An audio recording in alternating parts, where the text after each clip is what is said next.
ground, stopping her punch with ease. "You are weak, Diana." "Father was delusional, thinking that you could bring me death. Today I will kill you and show him how flawed his creations always were," Ares says, and is about to smash Diana down once again, but he stops as he notices something coming towards them. Barry runs back, past the airfield, and into the forest before finally stopping before the magical divine wall. On the other side of this wall, he sees Ares standing there menacingly, looking at him as he has Diana in his grasp, and she doesn't look so good. This is no time to talk. Barry needs to get in and save Diana, and the only way he can think of getting through is by phasing through this divine wall. So Barry starts vibrating. Every cell in his body, charged up by the power of the speed force, vibrates at blitzing speed, and as he turns into a still blur, Barry tries to enter. But the moment his hand makes contact with the magical barrier, the same thing that happened before happens again, he isn't able to phase through. Instead, the barrier absorbs all that vibrational energy and then sends it back to Barry, sending him flying again, but this time, not so far. Fuck! Barry curses as he gets back to his feet. He sees his hands completely twisted and bones broken, but they immediately start straightening up and within seconds, are completely healed. Barry runs back and looks at the barrier, confused. "Ha ha ha, you are a tough one, mortal, but you are not going to get past my magical barrier. Now stand there and watch helplessly as I kill Diana before your very eyes," Ares says, and smashes Diana to the ground. Erg! Barry hears Diana groan as her back is smashed into the ground, but he doesn't stop with just one. He smashes Diana repeatedly into the ground like a rag doll. While this happens, Barry is trying to figure out a way to get past this barrier. He looks at Diana and sees that she is in terrible shape. Half of the bones in her body have been broken, and she is bleeding from everywhere. "Think, Barry, think," Barry says to himself as Ares continues to punish Diana. With Diana's wrist tightly in his grasp and her hanging like a rag doll before him, Ares pulls his other hand back and drives a lethal punch into Diana's abdomen. Her eyes widen, and she immediately vomits blood from the impact. Seeing this, Barry decides to take action. "Fuck it!" he says and begins running. Seeing Barry disappear, Ares bursts into laughter. "Ha ha ha ha, see that, Diana? Your friend has abandoned you. He is a smart one, isn't he?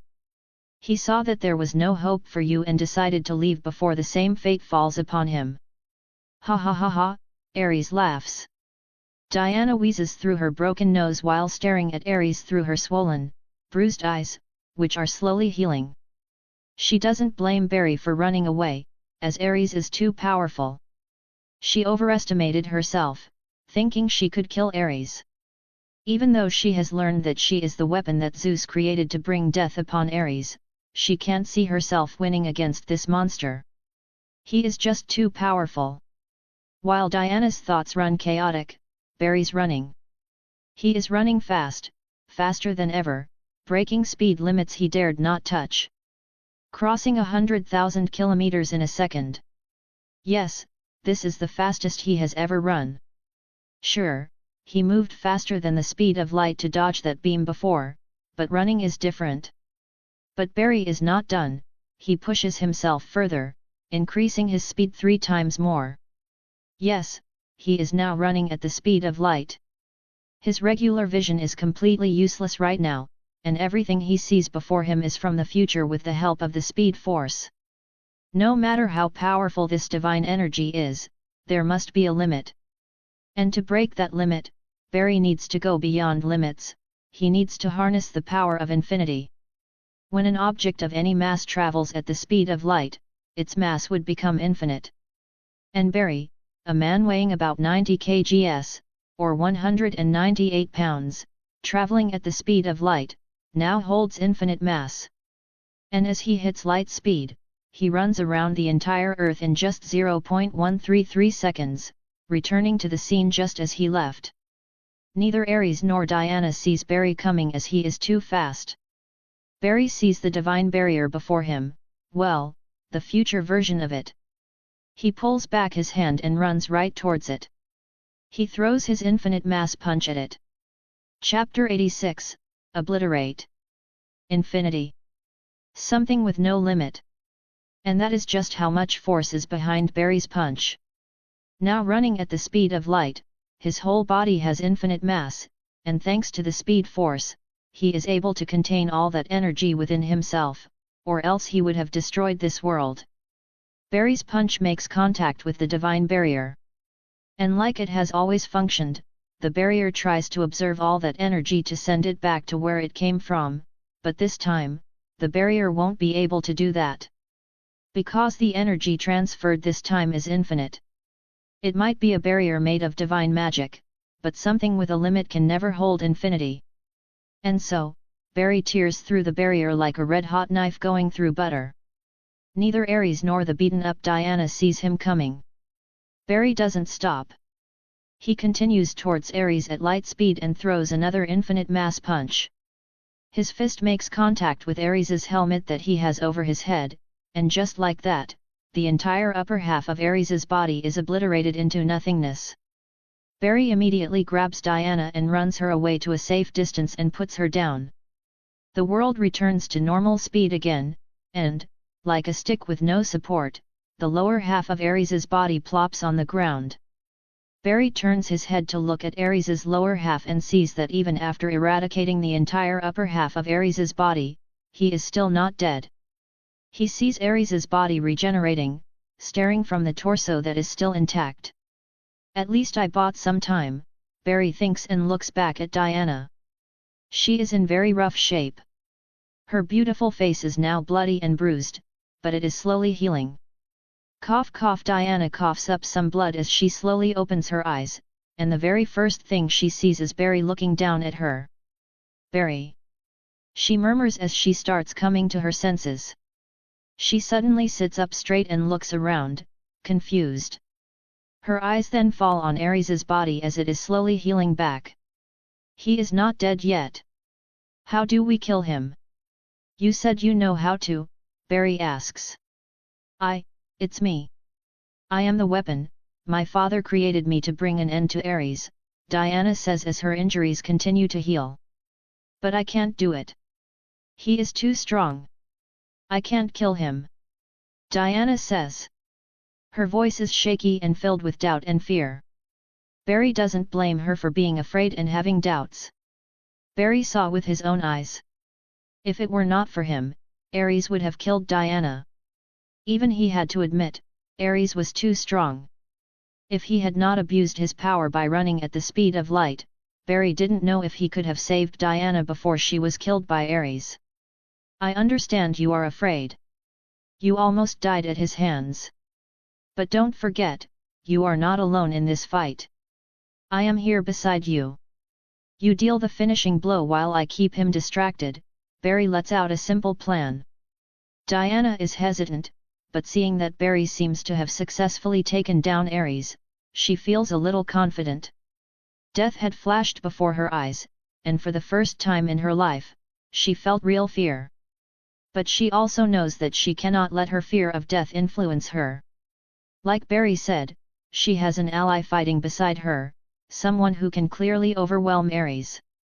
She just needs to deliver the finishing blow. Get up, Barry says, extending his hand to her. Diana looks at his hand and takes it. Barry helps her up, and they both look at Ares, who has almost recovered fully. His head is slowly taking shape while he gets back on his feet with just half his head. Diana takes a deep breath and gets ready.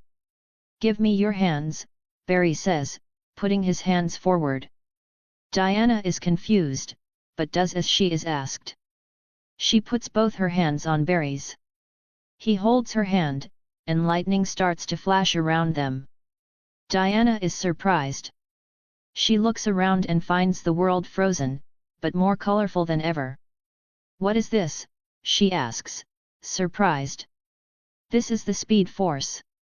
The power I harness, Barry says as the surrounding lightning starts making their way towards Diana. I am bestowing this power to you, but it will only be temporary. When you see the opening, use it all to deal the final blow. Do you understand? Barry asks.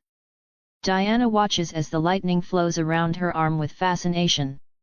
She feels this lightning empowering her to a completely new level.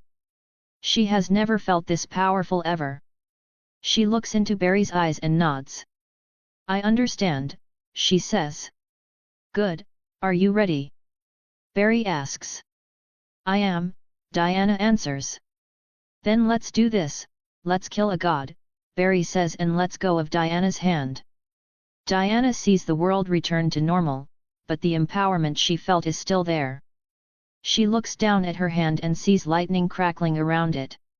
She can feel it coursing through her veins. With this power, she feels like she could split a mountain in half with just a wave of her hand. With this power, she can match Ares in strength. She turns to look at Ares and sees that he is finally fully healed, while his eyes are full of rage, and they are directed at the man standing next to her. Chapter 87, Slaying a God. Ares has never felt so humiliated by someone ever before. Not only was his divine magic neutralized, but the entirety of the upper half of his body was obliterated by his foe. To this day, he has never faced such a crushing defeat. Luckily, this is a fight of life and death, and mere defeats don't count. This fight will only end when one of them dies. Ares came here to either convince Diana to join his side or kill her before she grows any stronger. He never thought he would encounter a user of the speed force. A cosmic source of power that has no beginning or end. But Ares was not so concerned about this because even if this mortal could harness the power of the speed force, he wouldn't have access to all of its power. And as a divine being, he liked his chances. But never in a million years would he have thought that this mortal would be able to harness the true potential of the speed force. In his very long life, never has he seen a user of the speed force this powerful. This made Ares wary. He is no longer confident in his victory. This mortal speedster has become his biggest hurdle. If he wishes to eliminate the one that can bring him death, he needs to find a way to deal with his mortal speedster. Ares knows a thing or two about fighting speedsters, as he has fought Hermes many times, but rarely has he ever won. The thing about speedsters is that one is never fast enough to catch them. To defeat them is to think outside the box. But how can he think outside the box when he is against someone who seems to be able to travel at light speed? He is moving so fast that time becomes irrelevant. How is he going to deal with someone like this? Maybe a distraction. Ares thinks. The only way to defeat a speedster of Flash's caliber is to catch him off guard fast enough. You are a formai before he can even finish a word, his jaw goes flying as Flash doesn't waste a single second letting the god talk. After experiencing everything he has in this fight, Barry is not going to act stupid. He has the most broken ability of all. To do things in an instant. He is not going to let this god set more traps and walk into them like an idiot. So the moment Barry saw Ares open his mouth to talk, he attacked.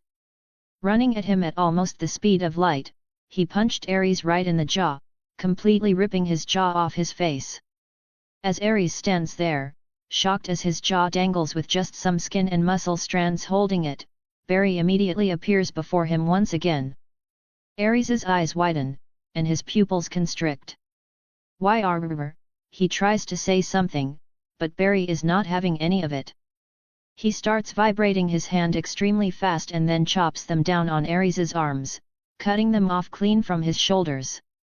As his arms fall down on the ground, Barry zooms behind Ares and buckles Ares's knees by kicking the back of them at near light speed.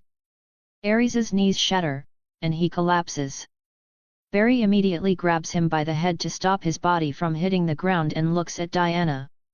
"Diana, now!" Barry shouts. Diana, who has been watching all this happen with bewildered eyes, finally snaps out. Seeing Ares vulnerable, she moves. She knows what to do. Channeling all the power of the speed force inside her that Barry bestowed upon her, she combines her own divine power into it. It is her own divine power that is the key to slaying Ares, a gift from her father, Zeus. Lightning flashes and glows with divine light around Diana's arms as she charges at Ares faster than she has ever moved. Ares watches Diana run at him with fear in his eyes, and he can't do anything about it. His body is not regenerating fast enough. Diana arrives before Ares and plunges her hands into Ares's chest. Her divine light fused with the speed force, and lightning seeped into Ares's body. Ares lets out a guttural scream filled with pain and disbelief. A god like him, someone who has won countless wars, has been slain in the middle of nowhere. Cracks start forming all over Ares's body as divine light and lightning start seeping out of them. Ares's whole body starts heating up as an extreme amount of energy starts building up inside his body. Seeing this, Barry immediately makes a move. He runs up to Diana, grabs her, and makes a run for it. Ares explodes, and the energy released is massive. Barry runs with Diana in his arms and only stops when he no longer feels the energy following him. He finally stops running and puts Diana down, and turns around. What they see is a massive crater over 10 kilometers in diameter. The size of this crater is larger than the height of Mount Everest. Luckily, they were in the middle of a forest that spans hundreds of kilometers. "We did it," Diana says as she feels the divine energy that belonged to Ares escape from this plane and return to a higher realm. "Yes, we did," Barry says as the first ray of sunlight seeps into the horizon, brightening the sky. Diana turns her head to look at Barry, and Barry looks back at her. As their eyes meet, Diana steps closer and plants a kiss on his lips, surprising Barry, but he soon kisses her back. He places his hand on her waist and pulls her closer as they share a passionate, wild kiss as the sun begins to rise from the horizon. Chapter 88, It's Time to Go Back. A few minutes later, they finally pull away from each other as the high of their victory starts to come down. "Oh Hera! I am sorry.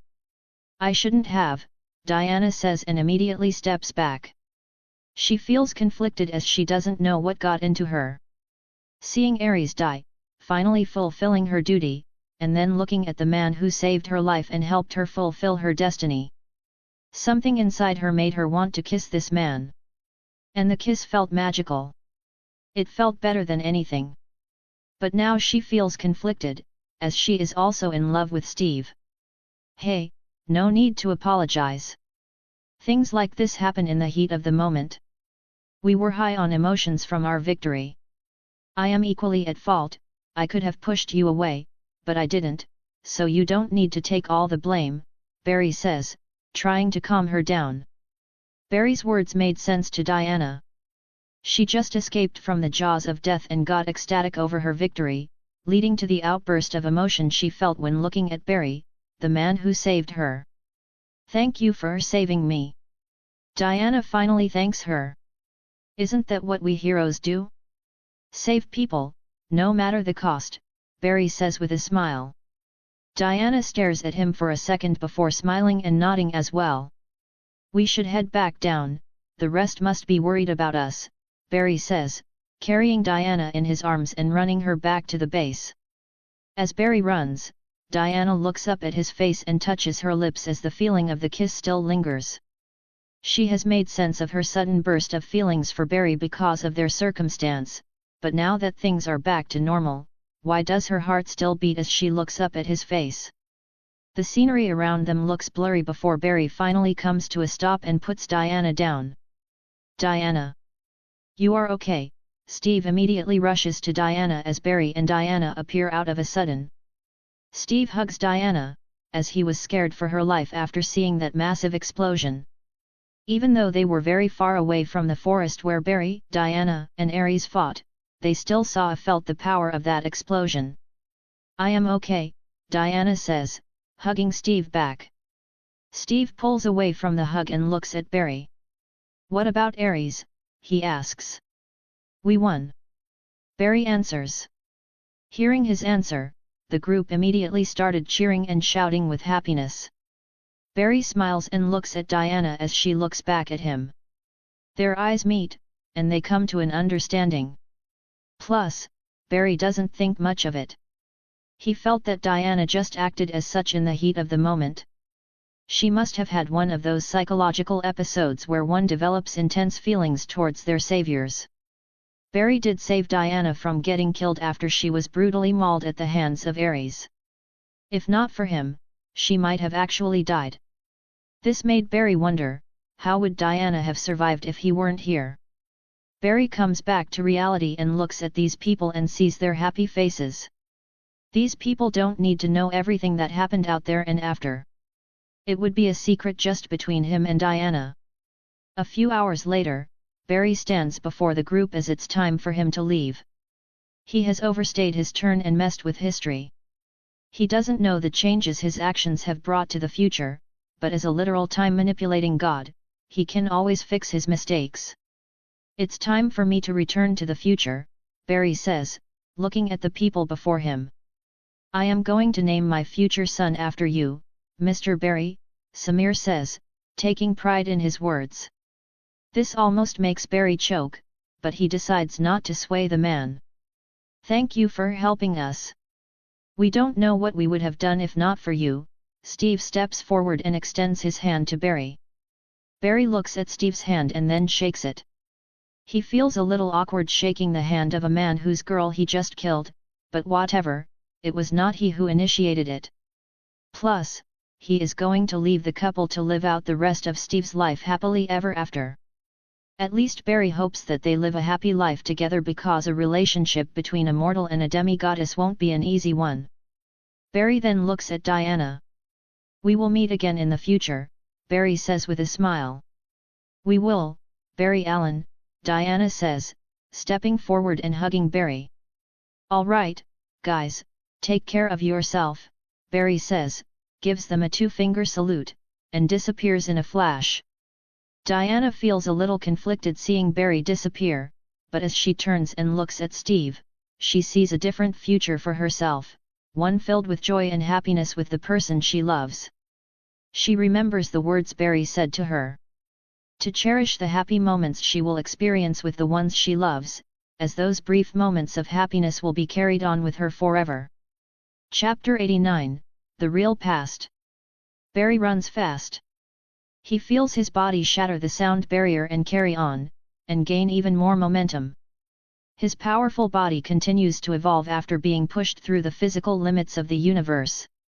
Channeling the power of his origin, he starts sensing the power of space-time around him. His vision starts shifting, and soon he finds himself inside the space-time tunnel, moving faster than anything. His eyes see glimpses of the past, present, and future as he continues to run. As he continues to run, he sees a black spectre moving beside him. He turns his head to look at the spectre as the spectre looks back at him. The spectre then bows its head, as if acknowledging his presence, and then floats away. Was that a time wraith? Yes, it was, Barry thinks. He is also not surprised to see the time wraith not attack him as its master. The time wraiths were created by the Speed Force to keep speedsters in check. But since he is the Speed Force itself, he can do whatever the fuck he wants with time and space. The more Barry gets in tune with his other nature, the more he realizes that his human self doesn't have to make so many compromises. He is the master of space and time, and he can make the active decision to choose a future for others. If this were done by anyone else, it would be a huge problem. But Barry is a living god, a being that transcends entire multiverses. He cannot be held accountable by anyone. But to not become a being that transcends reasoning, he will have to hold on to his humanity a little bit. As he runs through the space-time tunnel, Barry locks onto the place, time, universe, and the exact location from where he disappeared from the future, and with just a thought, Barry breaks the universe's barrier and arrives back in his original time. Barry stops and looks around. It's still a few days away from Christmas. There are lights everywhere, and people walking around with smiles on their faces. Nothing seems to have changed. But to confirm, he quickly runs to STAR Labs and sees Caitlin, Cisco, and even Dr. Wells busy with their usual stuff. He then turns to Joe's house to check on Joe and finds him there, looking through some of his pending cases. And last but not least, he runs to Iris and sees that she is hanging out with Eddie. Everything seems to be fine, for now. Barry thinks and returns to his apartment. He then takes off his clothes and takes a shower, but during the whole time in the shower, he can't get something off his mind. Barry walks out of the shower, already all dried up, as he uses super speed to dry himself. He lies down on his bed and goes through his thoughts once again in his mind. Wasn't Ares a little too strong? If I were not there, how would Diana have survived? Barry questions. He couldn't think of any possible way in which Diana could have defeated Ares. He was just too strong, too overwhelming, and too experienced for Diana to handle. Maybe I can do this, Barry thinks, and enters the Speed Force.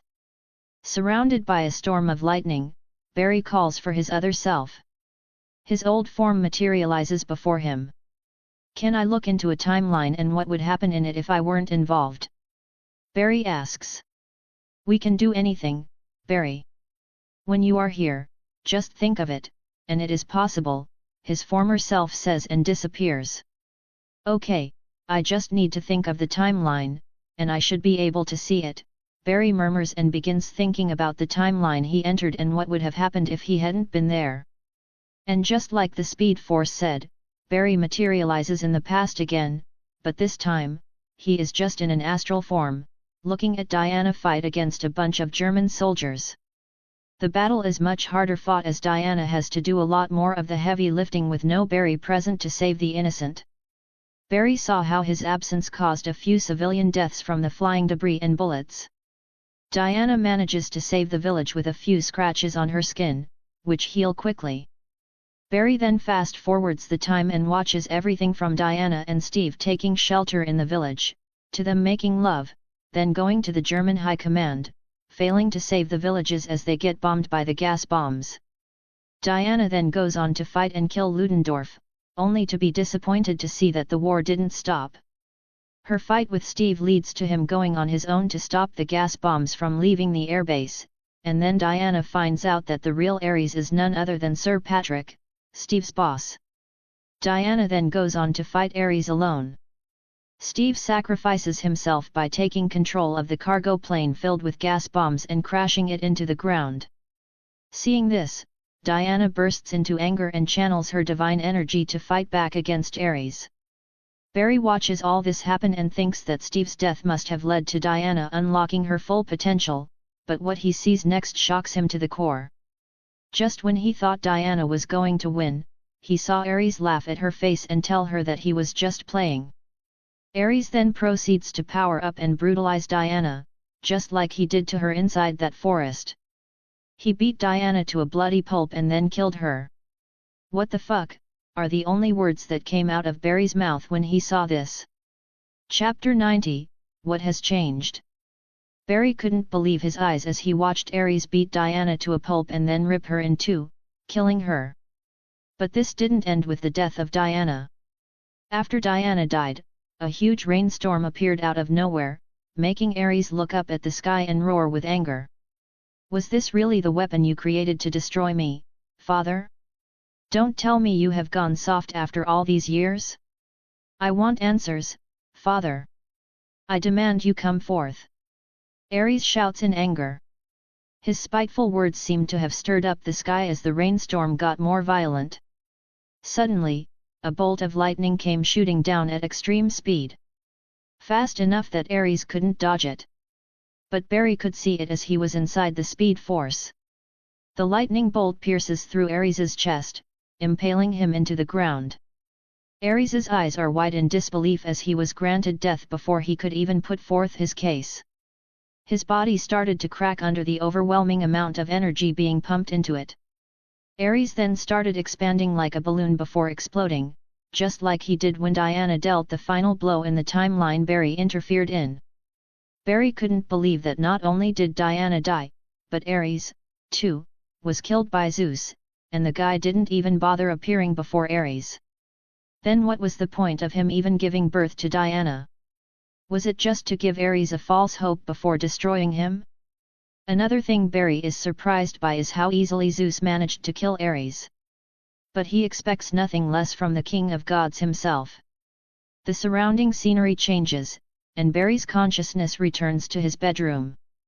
Fuck, I really fucked up the future, didn't I? Barry wonders. In this reality, Diana was meant to die, and it made perfect sense, as Barry never saw or even heard the mention of Diana in the TV shows. But Barry went to the past and changed Diana's fate. He saved her from dying. This is a major change in the timeline, as Diana is not just a random character whose life or death won't impact the timeline. She is a demigoddess, daughter of Zeus, and her existence in this timeline will completely change the future that Barry thinks he knows. Fuck it. What's done is done, Barry says and closes his eyes before going to sleep. The next morning, Barry wakes up and goes to work. He tries to see if anything is different, but everything seems to be the way it is. There is Joe, Captain Singh, and every other colleague he knows personally. There seems to be no change in their behavior or life. Barry feels a bit relieved knowing that he won't have to adjust to a completely new timeline. He then immediately gets to work. He wants to finish all his pending cases so that he will have more free time for the holidays. Luckily, super speed is a hell of a superpower to have when it comes to dealing with boring tasks. Finishing work early, Barry heads to STAR Labs to see if there is any change in Caitlin or Cisco's lives, but their lives too seem unaffected. Of course, Barry didn't go around asking them about their lives as it would come off as very suspicious, especially in front of another time traveler like Dr. Wells. For now, Barry will have to act normal and slowly discover the changes that might have occurred in the lives of people around him, because he doesn't believe that everything remained the same, even though he has completely rewritten the course of history by saving Diana's life. And not just Diana's life.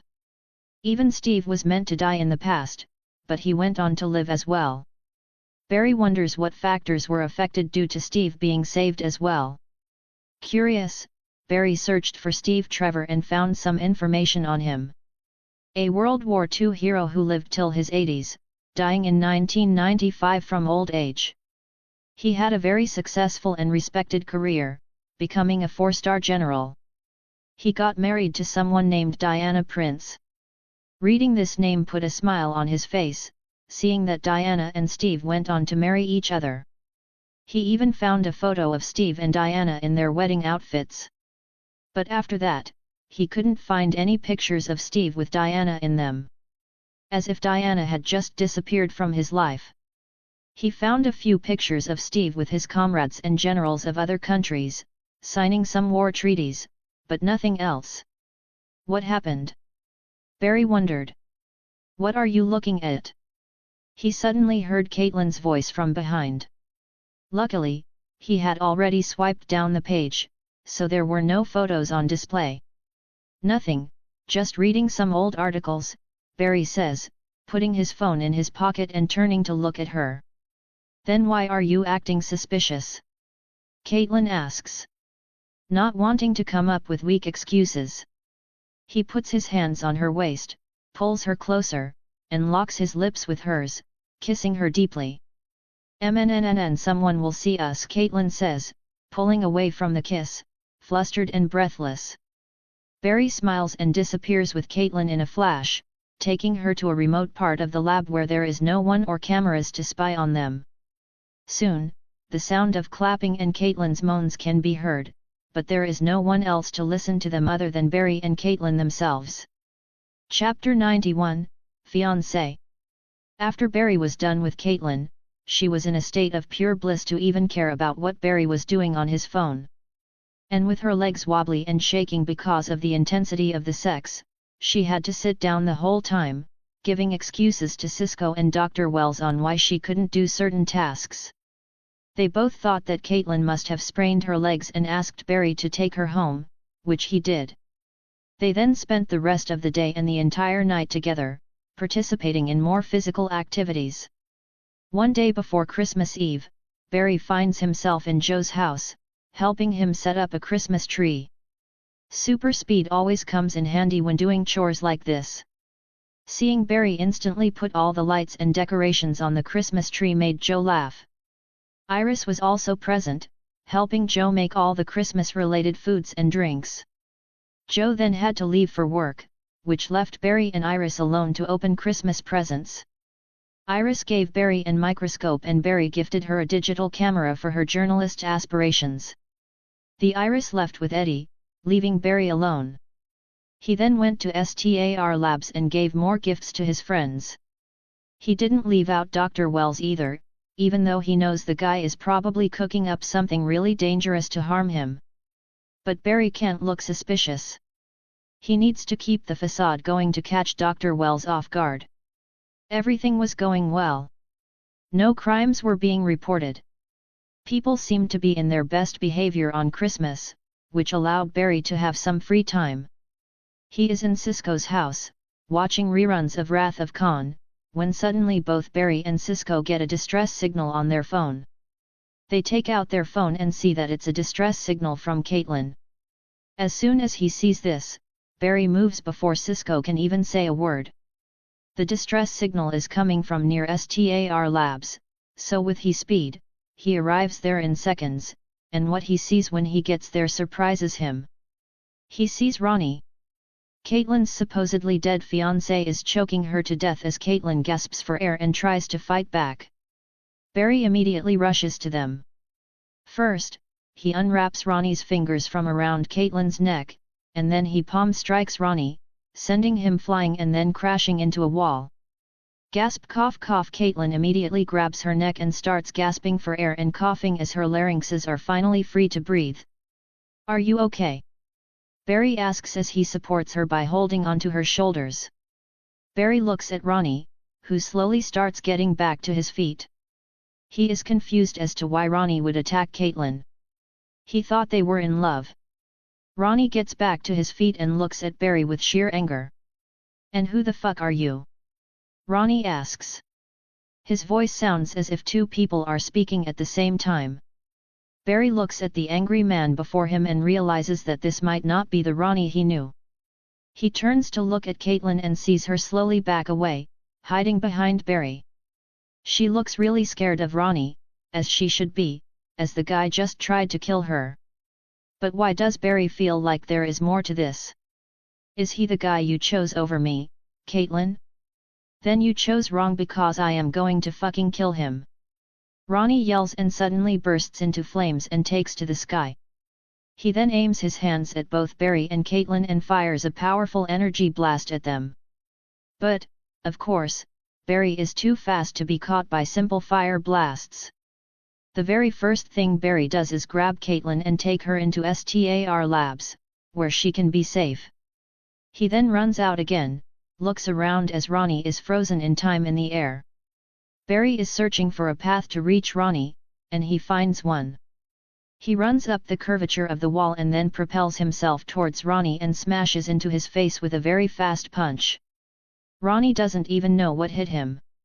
He gets sent flying and then crashes into the water that is beside STAR Labs. Barry stops at the edge of the water to find Ronnie, but he sees nothing but the ripples of water from his crash. Suddenly, in the distance, the water starts bubbling as something bright starts rising. A man covered in fire shoots out of the water and flies away extremely fast. His movement was rocky and all over the place. Barry's punch messed him up bad, but he managed to escape. Barry couldn't chase him as Ronnie continued to ascend higher and higher before disappearing above the clouds.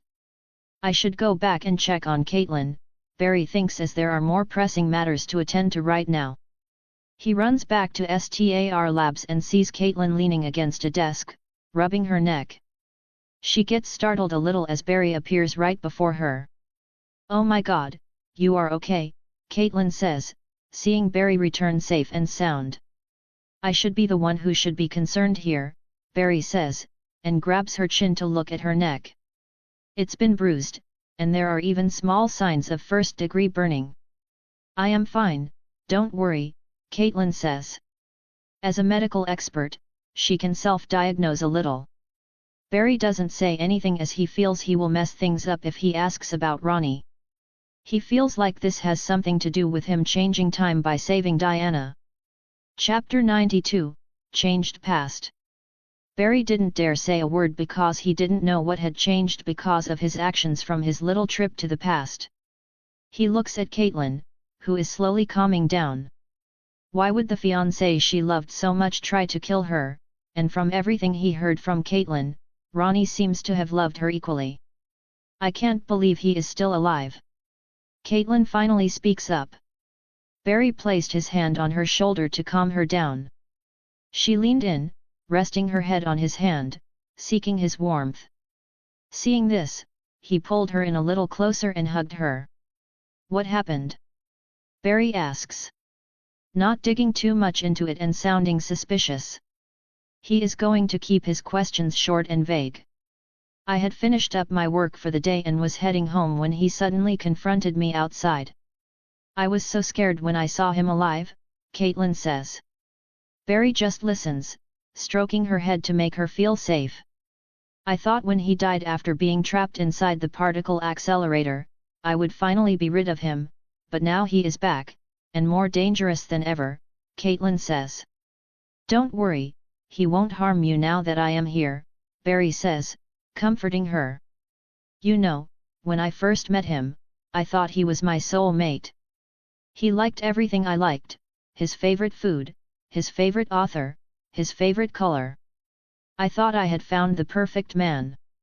I even got engaged to him. I was so foolish thinking it was fate. Only to find out soon after that he was stalking me all along," Caitlin says. Barry's eyes widen with shock when he hears these words. Luckily, Caitlin is not looking at his face to see his shocked expression. "Stalker? What the fuck? How did this even happen?" Barry questions.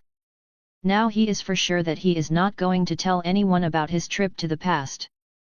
Barry then went on to learn that Ronnie stalked her for years, learning about her likes and dislikes, pretending to be someone he was not, approached her, got close to her, and even proposed to her. They were engaged, but then one day, Caitlin stumbled upon his personal computer and saw thousands of files with her information that dated back years before they even met. It all came crashing down on her as she realized that the man she loved turned out to be a creepy stalker. His claim about him being an engineer was also false. He was, in fact, a crook. Caitlin immediately left him, which made him violent. She filed a restraining order against him. She thought this was enough. But she thought wrong. The day when the particle accelerator was about to go live, Ronnie thought about using this opportunity to corner Caitlin inside the lab, as most people were out to celebrate, only for the idiot to trap himself inside the particle accelerator out of curiosity. When Caitlin realized that her former fiancé and stalker had died during the explosion, she felt a little relieved. Only for her to come to the realization today that her stalker is back as a meta-human. Barry listened to her, wondering how this all happened. What kind of butterfly effect must have taken place for Ronnie to turn out a low-level criminal who then went on to stalk Caitlin out of obsession? But this revelation left Barry in more confusion. If Ronnie's death brought relief to Caitlin, then how are they still in a friends with benefits situation? She shouldn't have any lingering trauma over losing her fiancé anymore, right? Of course, Barry is not stupid enough to ask Caitlin how they ended up with their current relationship. Luckily, he has the power to peer into the past, and he will have his answers soon enough. Let me take you back to my place, just to be safe, Barry says, rubbing her shoulder. Since Ronnie knows where Caitlin lives, it's not safe for her to stay there. So, for the time being, she should stay in Barry's apartment. I would like that, Caitlin says. Barry carries Caitlin and takes her back to his apartment, and lets her rest on his bed. He also informed Cisco on what happened and told him that Caitlin is staying in his house for the time being. Cisco was glad to hear Caitlin is safe. He was also surprised to hear that her stalker fiancé wasn't as dead as he thought he was, and is now a meta-human. This made Cisco immediately investigate Ronnie. As Barry was about to join Caitlin in bed, he suddenly got a notification on his phone. Work. I need to go, Barry says. Go, I am fine now, Caitlin says. Barry nods and disappears in a flash. Mercury Labs _ Barry arrives at the scene and sees a few officers already present at the scene, setting parameters. Barry walks into the crime scene and sees 2 dead bodies. He immediately begins his investigation. Chapter 93, The Man in Yellow. Barry approaches the 2 dead guards and begins examining them. He looks for injuries that could have led to their death and immediately finds the cause. Even someone who's a complete noob can take one look at them and identify the cause of death, as their heads are literally turned all the way around, a complete 360-degree turn. But unlike people who have no experience in forensics, Barry can see much more than just snapped necks. He takes a closer look and sees that the skin and muscles of their neck have been cut clean, and it's not by any kind of blade, as the cut goes all the way around. Barry can only think of one thing that can do this. Extreme speed. These guards' necks were snapped so fast that the skin and muscles of their neck couldn't even stretch before getting ripped and separated at the point of least resistance. Barry looks around and sees high-speed skid marks, and he already knows who did this, as he recalls a similar scene from the TV show. Dr. Wells is finally bringing out the reverse flash into play. Barry gets up to look around some more when Joe approaches him. Barry, what did you find out? Joe asks as he looks at the way the necks of these 2 poor guys have been disgustingly twisted. Barry looks around to see if anyone is close by. Finding no one, he leans in a little and whispers. Joe, I think it's him. Barry says. Who? Joe asks, confused, seeing Barry speak so secretively. The man in the yellow suit. Barry says, causing Joe's eyes to widen. Are you sure? Joe asks. I think I am. The injuries to these guards. Only something that is moving at a very high speed can do it.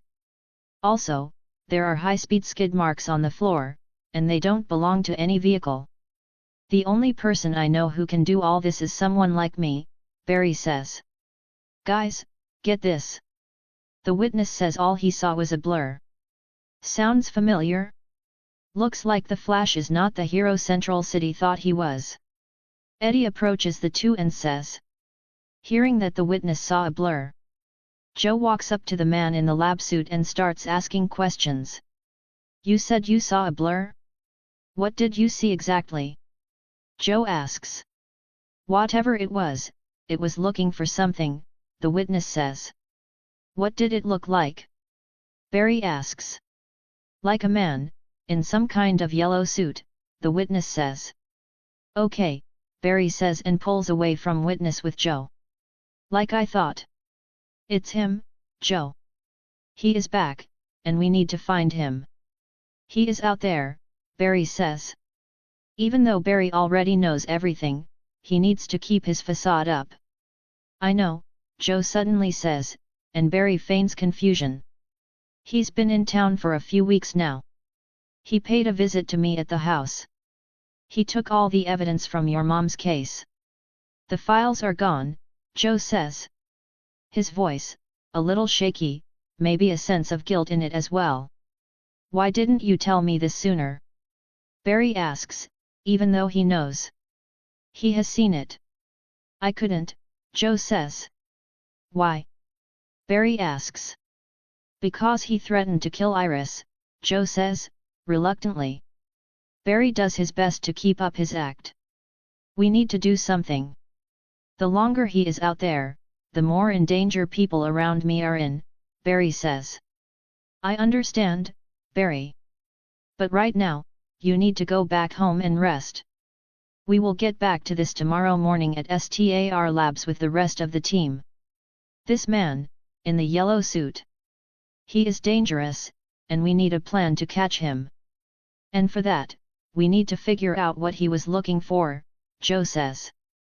Barry doesn't speak. He just nods his head. Okay, tomorrow, then, Barry says and leaves. Barry returns to his apartment and sees Caitlin in his bed, already deep asleep. He doesn't disturb her. Instead, he takes off his pants and shirt and joins her in bed. Lying next to Caitlin, Barry stares at the ceiling, wondering what his next plan of action should be. Should he pretend to be slower than the Reverse Flash when he finally confronts him and take the beating like in the show, or should he match him in speed? Make the Reverse Flash frustrated? Or should he just outright destroy him and reveal to the world that the Reverse Flash is none other than Dr. Wells? Barry doesn't know just how fast this version of Reverse Flash is, but one thing he knows for certain. The Reverse Flash is not faster than him. Nothing is faster than him.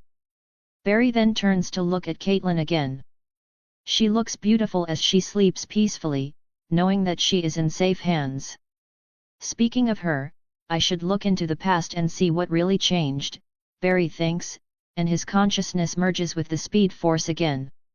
He thinks of the past that changed, and everything that happened because of his actions in the past starts to play before him. Barry doesn't look at everything that changed. He only wishes to see what happened to his friends so that he isn't caught off guard if he is questioned about the past out of the blue. He first looks into Cisco's life and sees nothing major has changed. His relationship with his brother seems to be much better in this life. He then looks at Caitlin and begins looking at her life. He sees that Caitlin was very wild in this life. Parties and nights out with friends seem to have been a regular thing for her, but then she got serious about her studies and left that life behind. Barry then saw her meet Ronnie, saw her falling in love, and then saw her finding out that he is a stalker and the whole life she built around him is nothing but a lie. He then saw Ronnie dying and vaporizing inside the particle accelerator and merging with Dr. Stein. He then saw Caitlin and the team find him in his comatose state and bring him to STAR Labs. He then saw himself waking up with his old memoryless consciousness, getting familiar with the team, and making friends with them. Barry then finally saw how Caitlin and Barry ended up in their current situation. It just happened. There was no bullshit that Barry experienced before, like Caitlin still being hung up on her dead fiancé. One day, they were hanging out alone in the lab. Barry kissed Caitlin, Caitlin kissed him back, and things escalated very quickly because of their mutual attraction for each other. Barry also noticed that there seems to have been no talk between them about the nature of their relationship. He and Caitlin seem to have coming to an understanding that they just like to fuck each other, and there is no need to make things complicated. It's like things involving my life found a way to be in the exact same situation as I left before. Barry realized something. His actions might have changed the future drastically, but the personal relationships and the core things about his life stayed the same. There was clearly a much greater force at play here. And that force is none other than he himself. Chapter 94, All Going as Planned. The revelation of his own power being at play when it comes to guiding the fate of the people around him made Barry wonder if this is what he had always wanted subconsciously. It looks like I am way more selfish than I thought I was, Barry says, scratching his head. As Barry does some self-reflection on the type of person he really is, he begins to realize he is much more selfish than the Barry of the past. The Barry of the past was too much of a good guy. He let people walk all over him, he didn't have it in him to make difficult choices. But Barry is now very different. After the merger of all his life's memories, he is a changed man. Sure, he is still a good man and cares very much about doing good and saving people, but he is also much more selfish. He won't let people walk over him. And with access to infinite power, Barry will never have to choose. He can do what he wants. Barry really doesn't regret the way Ronnie turned out in this timeline because he is selfish. He looks at Caitlin, who is sleeping soundly. Even though their relationship is a casual one, she is still his. With this in mind, Barry goes to sleep next to her. Even though he doesn't need any, not having to think for hours can be very relaxing. The next morning, Barry opens his eyes to the smell of a delicious breakfast. He gets up, walking into the kitchen, and sees Caitlin just in her underwear, making pancakes. Barry's eyes can't help but fall on her soft plump cheeks. Unable to control himself, he walks up to her and gives them a nice squeeze as he kisses her neck from the back. Feeling his electric touch immediately makes Caitlin lose all focus. Her legs become weak. She closes her eyes and gasps in pleasure. "Stop, not right now, I am making breakfast," she says reluctantly, even though she doesn't want him to stop. The touch of a superhuman, especially someone whose touch is as stimulating as Barry's, is too hard to resist. "It's your fault for looking so sexy early in the morning," Barry whispers into her ear before turning her to face him and then sealing his lips with hers. Their tongues taste each other with passion and uncontainable desire, as Barry's hands don't shy away from roaming her smooth, sexy body. Caitlin shivers at his touch, getting more excited, but she needs to be rational right now.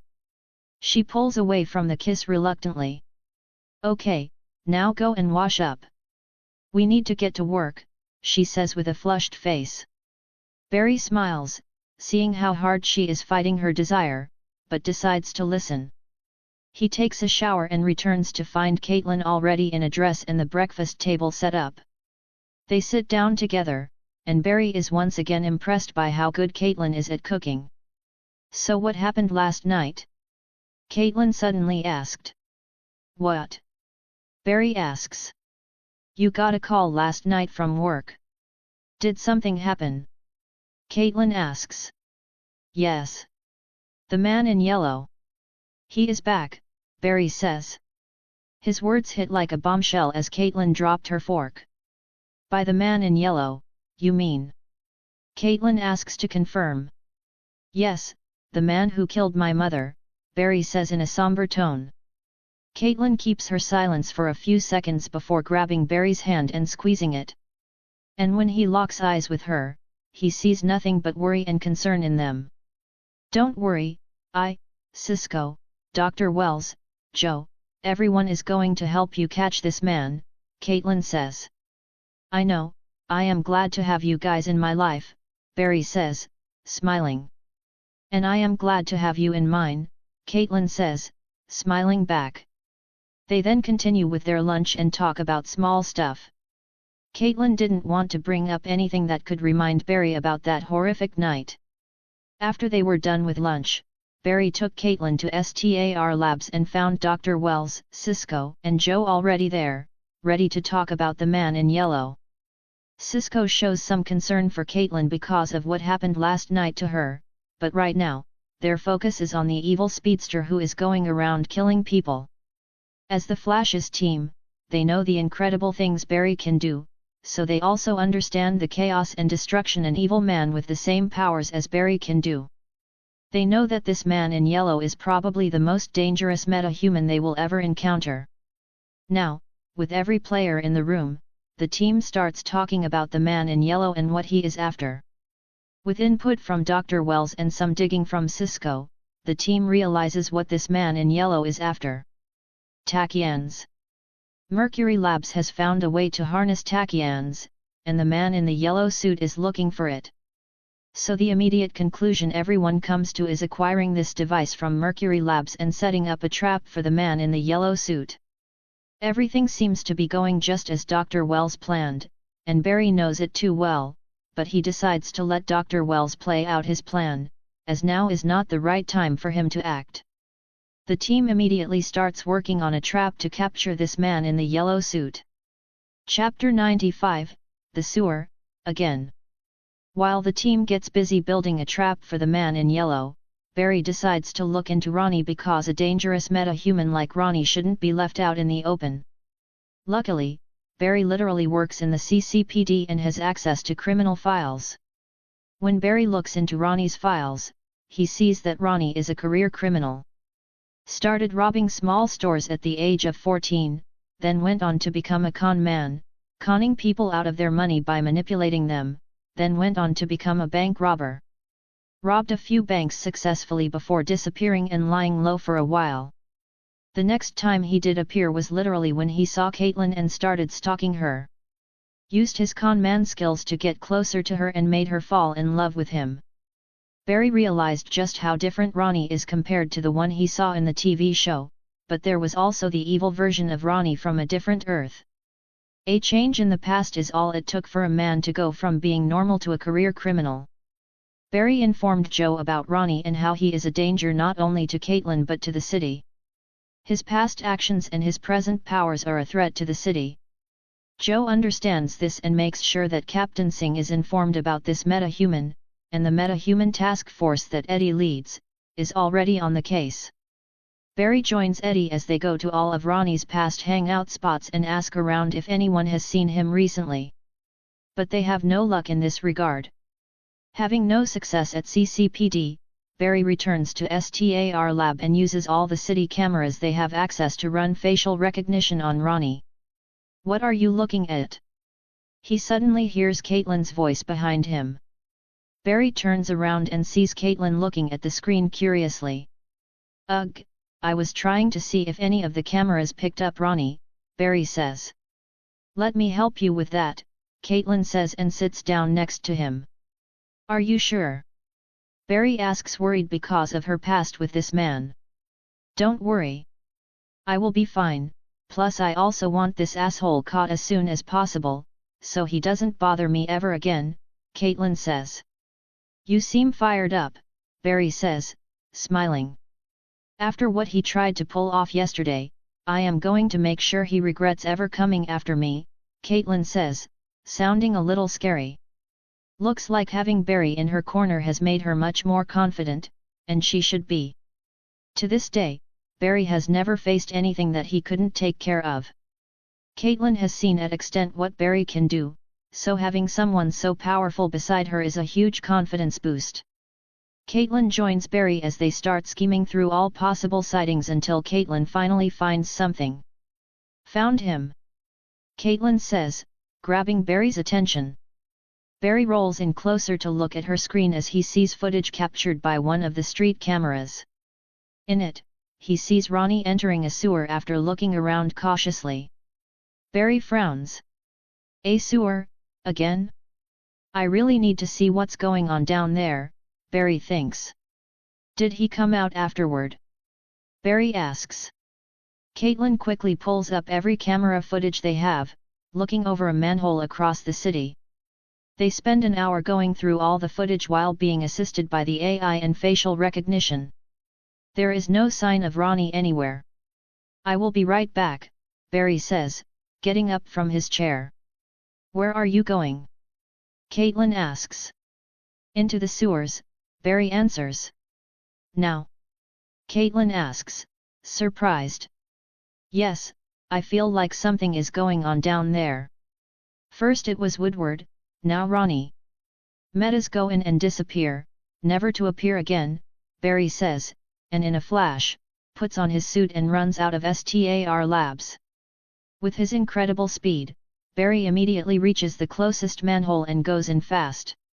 He doesn't want to smell the shit, and running at super speed really helps. Before, he was hesitant to come down here, but seeing Ronnie act suspicious as he entered the sewer made Barry think of something. Barry keeps his speed within his known limit. He still doesn't plan to expose to the team that he can speed blitz even light if he wanted to.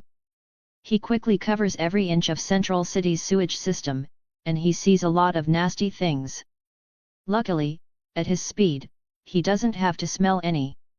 But after running around for a while, he finally comes across something. Something that forces him to slow down and look at it. Walls full of writing, numbers, letters, drawings, even depictions of stories through drawings. These were clear signs of something growing in intelligence. And Barry finally found the last piece of the puzzle. Grodd. The name is written on the walls over and over again. I knew he was being kept down here by Wells, but did Grodd take out Woodward, and now Ronnie, as well? Is Grodd strong enough to take out Firestorm? Barry wonders. Grodd might be a super gorilla, but Barry doesn't think he is fireproof. So Barry continues his search. Chapter 96, What will happen in the future? Barry continues his search inside the sphere, and he finally comes across what he is looking for. A supersized gorilla scribbling something on the wall. Barry stops moving, but in flash time. He doesn't want to get noticed by this giant gorilla yet. The reason Barry is here is to see if there are any signs of Ronnie or Woodward. They both came down here. One out of fear, and the other willingly. And one of the reasons for their possible disappearance is Grodd. Barry can understand if Grodd is able to take down Woodward, but Ronnie is a different case. He is a burning man, and no matter how tough Grodd is, it doesn't stand a chance against someone who can radiate heat that is over 1,000 degrees Celsius. Grodd would be reduced to ash. Barry looks around, trying to find something, but he has no luck. Grodd seems to be alone here, waiting for Dr. Wells, who Grodd considers his father. Barry returns to STAR Labs and finds Caitlin still trying to look for Ronnie. Did you find him? Caitlin asks as she sees Barry's back. No, there is no sign of him down there, Barry says. He also didn't bother revealing that he saw a giant gorilla who has made the sewers his home, as now is not the time to concern the team with even more meta problems. If Grodd does become a problem, Barry will handle it swiftly, as every other meta-human he has encountered till now. He is the Flash, he barely has any rivals. Continue looking into it, I need to head back to CCPD, Barry bids his farewell and leaves. Back at the CCPD, officers have become busier as meta-human cases that they couldn't explain in the past started being reopened, and everyone is getting busier. Barry's table, too, is stacked with case files, as they need to be reassessed by him. Barry might be the Flash, but doing hero work doesn't pay the bills. He needs to work. Luckily, super speed is a hell of a superpower. No matter how much extra work he has, he can always finish it before the time. When you can move and perceive everything faster than the speed of light, there is no physical challenge that provides even a little bit of hindrance. Barry drowns himself in work and occasionally runs out to do flash work when he is needed. Barry also had to talk to Dr. Tina McGee, the owner of Mercury Labs, the one that Dr. Wells, in his supervillain attire, raided and caused a scene by killing 2 people. Barry knew that Dr. Wells would have had no problem stealing the tachyon device. He is literally the reverse Flash, the fastest man right after Barry. All this charade he is putting on is just to get Joe off his back while also getting his hands on the tachyon device to give himself a boost in his speed as he recovers from the mistake he made by killing Barry's mother. 2 birds with 1 stone. Barry goes along with everything, as he doesn't want his team to realize who Dr. Wells really is. If it were anyone else, Barry wouldn't have been so cautious, but this is another speedster, and a very bitter and evil one. Barry has no idea the lengths Dr. Wells will go when he realizes that his identity is exposed. Barry knows he is faster, but he is not going to take chances against another speedster. Dr. Tina McGee seems very adamant about handing over the tachyon device to police, especially with Dr. Wells assisting them. It's very clear that the woman doesn't trust Dr. Wells, and she is very smart to think so. Barry didn't pester Dr. McGee into handing over the device to them because he knows it won't be hard for Dr. Wells to do something shady and force Dr. McGee into handing over the device to them. Barry spends the rest of the day clearing all the cases piled up on his desk because he believes Dr. Wells is going to make his move soon. He doesn't want anything to divert his attention when dealing with the Reverse Flash. As Barry sits in his lab, Double-checking the last case file, Iris walks in and informs him about her moving in with Eddie, and he congratulates her. She seems happy about finally taking the next big step in their relationship. Barry has no idea how Iris's future is going to end up.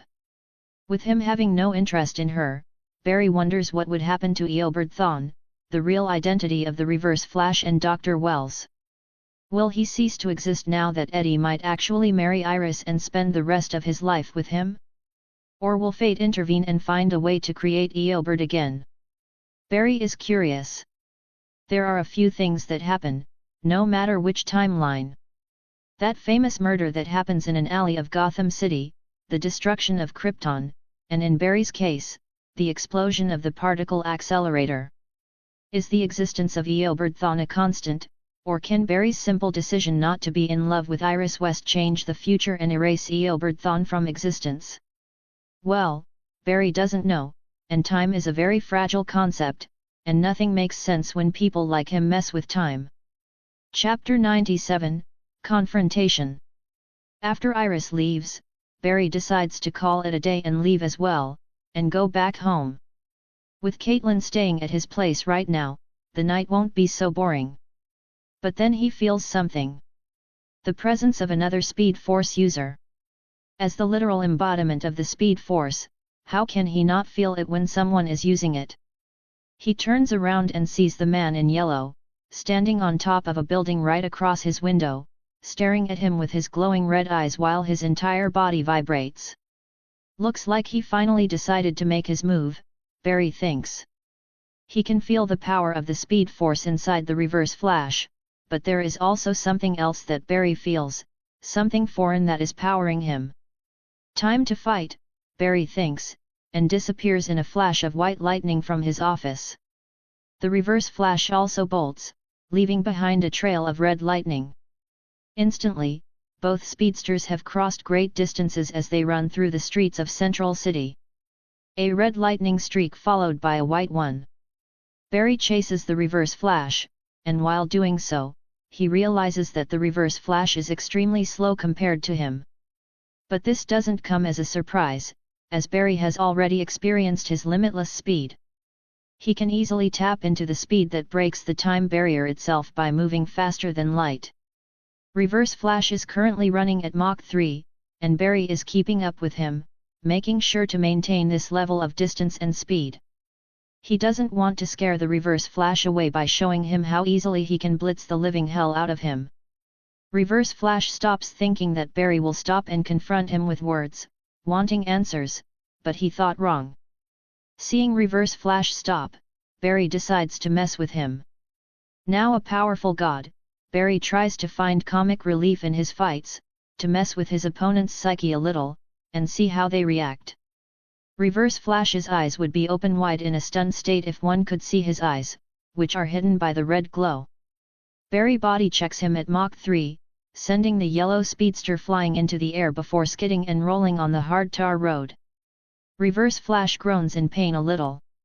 He is still in a very weakened state as his powers are just recovering. He just didn't expect the Flash to outright assault him from the very start. This was way out of character for the Flash he knew. Fucking time ripple. Reverse Flash curses, blaming the change in Barry's attitude on the massive time ripple he caused by killing his mother. This is already an alternate timeline's alternate timeline. In the original timeline, the Flash's mother never dies, and Barry becomes the Flash anyway after getting struck by lightning. But when Reverse Flash killed Barry's mother, the original timeline got fucked, landing him into this alternate timeline, but he doesn't know that the alternate timeline he created is also fucked because the current Barry is not the real Barry, but a soul that is the other half of the Speed Force. This is what happens when you mess with time, and this Reverse Flash doesn't seem that experienced when it comes to time traveling. Because Barry knows how much of a menace the Reverse Flash from the comics is. And Barry also knows there might come a day when he meets that Reverse Flash, and it's going to be one hell of a race. But for now, his opponent is a much weaker version. Someone Barry can handle with ease. Barry immediately appears on top of Reverse Flash and tries to punch his face in, but Reverse Flash makes a run for it again, and Barry once again gives chase. He could have fucked up Reverse Flash right then and there, but this is not the right time. Or is it? He could beat the ever-living crap out of Reverse Flash, take him back and reveal to the team that the Reverse Flash is none other than Dr. Wells. But that might cause unnecessary problems. By stopping Reverse Flash too early, Barry might completely ruin Reverse Flash's plan to go back to his time. This might cause a lot of unnecessary situations. It could work out in Barry's favor by forcing Reverse Flash to admit that he is the killer of his mother and set his father free from prison, or it could go completely against him by Reverse Flash becoming even more bitter because his plan failed. He would probably let Henry rot in prison for his entire life just to get back at Barry for stopping him from going back to his time, while rotting inside a cage himself. And he will likely do that, because Reverse Flash is a spiteful asshole. Barry has no idea what this lunatic will do if he stops him right now, and with the possibility of an uncertain future, Barry is not going to take that chance. So Barry plans to frustrate the Reverse Flash for now, make him panic and do something stupid, while also making sure that the team finds out about his true identity before things go south. And once everything is in place, he will put an end to the Reverse Flash chapter of his life, well, at least for a while, before he pops up again because of some time shenanigans. Chapter 98, Battle of Speedsters. The chase is on once again. Barry continues to run after the Reverse Flash as they race through the streets of Central City.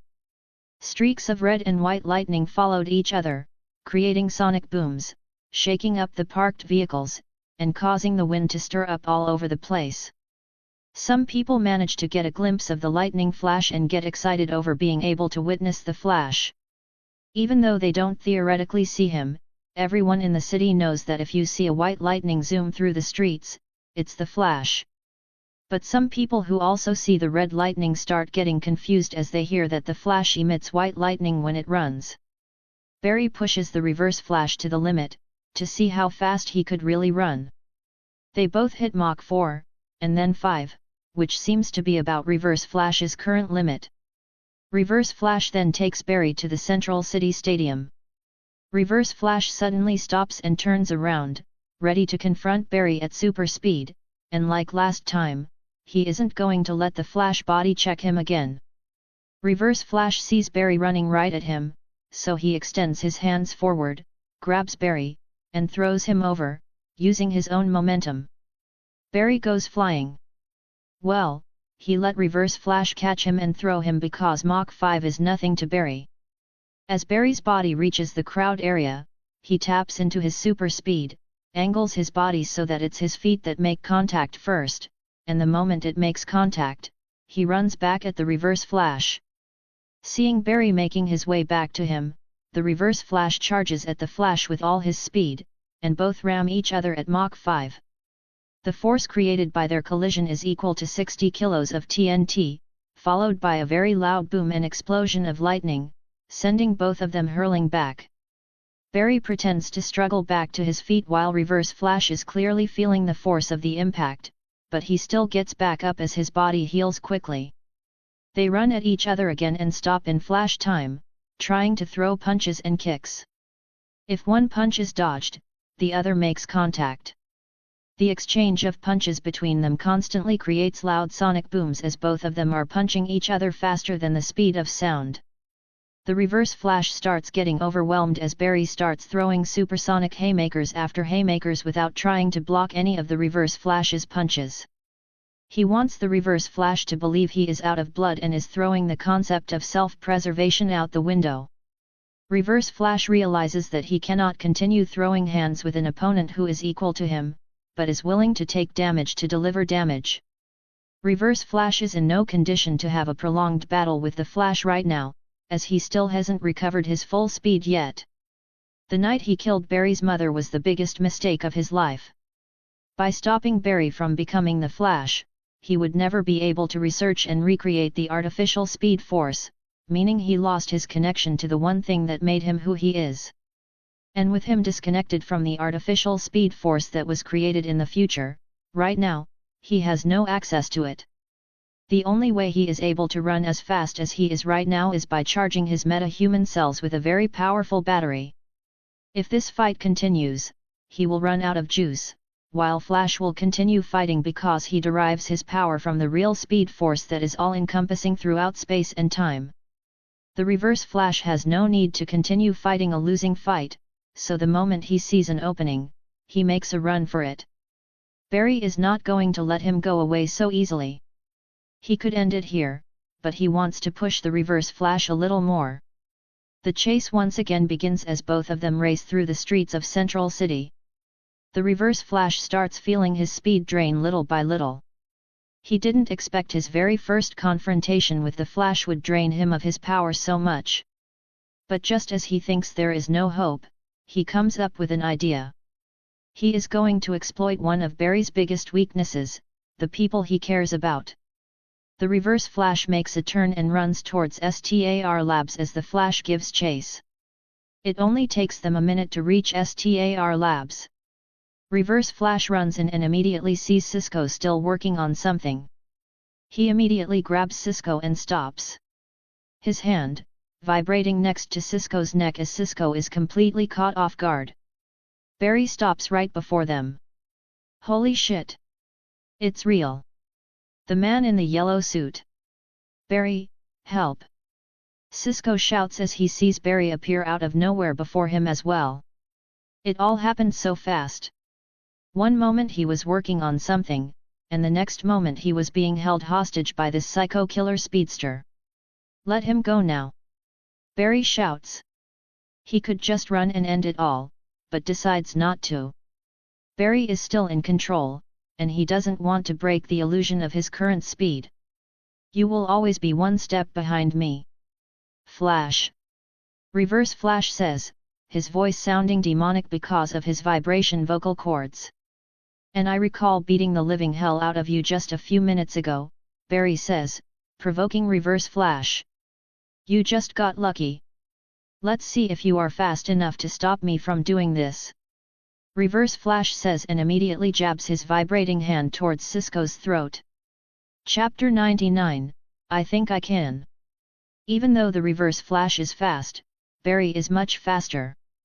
He saw Reverse Flash going at Cisco immediately. His vibrating hand appeared still before Barry's eyes as he entered Flash time.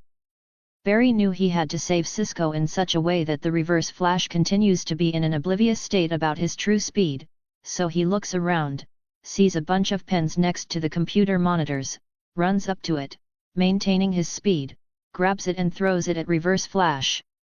The pen moves faster than Reverse Flash's vibrating hand, easily reaching over Mach 15. Any human can throw a pen at least 2 times as fast as they can run. Compared to Flash, who is a literal superhuman and is showing that he can run about the speed of Mach 5, a pen being thrown at Mach 15 won't be something that would give away his speed. The Reverse Flash sees the pen coming at him, but it's too late. It pierces into his biceps, immediately stopping him from turning Cisco's head into a mangled mess. Urgh! He yells in pain and backs away from Cisco before running away. Barry could chase after him but decides not to. He approaches Cisco and exits Flash time. Cisco, you okay? Barry asks, placing his hand on his shoulder. Cisco looks around, confused. Completely unaware of what happened just now. He ran away, Barry says. How? He was just about to kill me. Cisco questions. Well, I threw a pen at him. Barry says. Yes. That makes sense, anything you throw would travel much faster. That would definitely make sense. Of course, he wouldn't be fast and okay, stop, he needs to calm down. You are safe now. He's gone, Barry stops Cisco from his rambling, which seems to be his way of coping with the near-death experience he just had. Cisco shuts up. Good, now take a deep breath and relax, Barry says, trying to calm him down some more. Cisco listens to him and takes his deep breath. Cisco does it a few more times to completely calm down and immediately hugs Barry. Thank God you were here. I would be so dead, he says. Haha. As much as I would like to take credit for saving you. He definitely came here to use one of you against me to get away, Barry says while awkwardly laughing. Cisco immediately pulls away from the hug, giving Barry an weird look. What happened? He asks. Barry sighs and tells Cisco what happened. How he saw the man is yellow standing on top of the other side of his lab, how he chased after him, their fight inside the stadium, which then led to the man in yellow coming here, and trying to take Cisco hostage to get away. Shit. We need to inform the others, Cisco says. Barry nods. I will get right to it. _ An hour later, the entire gang is back in the lab, and Dr. Wells seems to have recovered from the beating he took from Barry. If Batman were here, he would clearly see the anger and contempt hidden behind Dr. Wells' eyes as he stares at Barry. What happened? Joe asks, looking at Barry. Barry looks around. Caitlin is standing next to him, genuinely worried about him. She came running when Cisco told her that Barry had fought with the man in yellow. I was just finishing up work when I saw him. He was waiting for me outside. So I gave chase. We ran, we fought. I had him, but then he came here, took Cisco hostage. He was about to kill Cisco, but I somehow managed to stop him, but he escaped, Barry says. His voice sounded grim. Silence follows in the cortex as the team hears what happened. Dr. Well clenches his fist, trying to control his anger. Luckily for him, no one sees it. Did you see who it was? His face? How did he sound? Anything? Joe asks. Nothing. He was vibrating his face and vocal cords the whole time, Barry says. There was also something off about him. Barry says. What? Joe asks. And the end of our fight. I noticed he was slowing down. It was as if he was running out of battery or something. That's why he got desperate, tried to use Cisco to get away, Barry says. His words were intentional to provoke Dr. Wells. So you are saying you have a chance of catching him the next time he shows up? Joe asks, a little excitement in his voice. I think I can, Barry says. Of course, Dr. Wells does not like what he is hearing, but he also knows there is truth to Barry's words. He experienced it on his own. Barry was just as fast as him, and with the rate of his growth, it won't be long before Barry surpasses him. He knows he needs to do something. He is desperate. Chapter 100, Unexpected Awakening. With everything happening, stress is at an all-time high for people on Barry's team, and they need to find ways to relieve that stress. And that is exactly what Barry and Caitlin are doing right now. Well, it's more Caitlin than Barry because he is in control. The one who is freaking out over it is Caitlin. So when they both got back to Barry's apartment after their short meeting, they went right at it. Barry goes in and out of Caitlin with his vibrating, electrifying dick, and Caitlin is losing her mind. At this moment, she doesn't care about anything other than the pleasure she is feeling right now. Caitlin has become completely addicted to this feeling, as nothing, or no one, other than Barry, can provide it. His vibrating dick and the very low amount of current light up every nerve endings inside her body, providing her extreme pleasure. Barry, I am coming, Caitlin moans out loud, gasping and moaning as her entire body squirms under him from the intense pleasure before she could no longer hold it in anymore. Come for me, Barry says, increasing his pace a little. On, Caitlin throws her head back, her fingers dig into the bed sheet, and her toes curl up as her legs violently shake when suddenly something happens. Barry stops, stunned. As Caitlin moans out loud from her orgasm, she breathes out cold air and freezes the headboard of his bed. The parts of her bed where her fingers were dug in froze and got covered with a layer of ice. Caitlin! Barry quickly gets out of her and calls her out. Oh my God, what happened? Caitlin suddenly sat up, bewildered, as she also felt a sudden rush of coldness travel through her whole body. She locks eyes with Barry before turning her head to the side, where her hand is, and sees ice everywhere.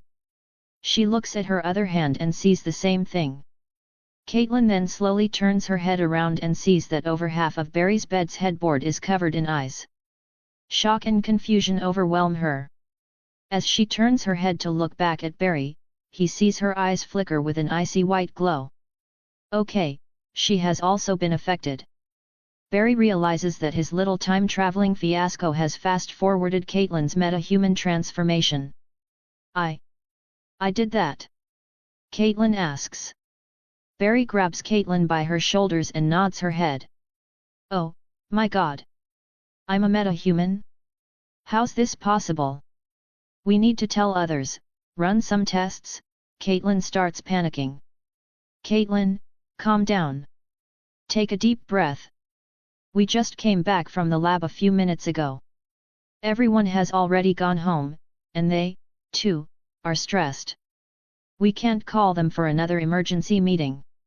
Let us sleep on this and inform the team tomorrow, Barry says, trying to calm her down. Caitlin ponders Barry's words and nods her head. She then looks at the ruined bed and questions. How are we going to sleep? The bed's ruined, Caitlin says. Don't worry about that, Barry says, disappearing in a flash and returning with a new mattress and replacing it with the ruined one. It didn't even take a second. New mattress, Barry says with a smile. Caitlin looks at the new mattress and chuckles.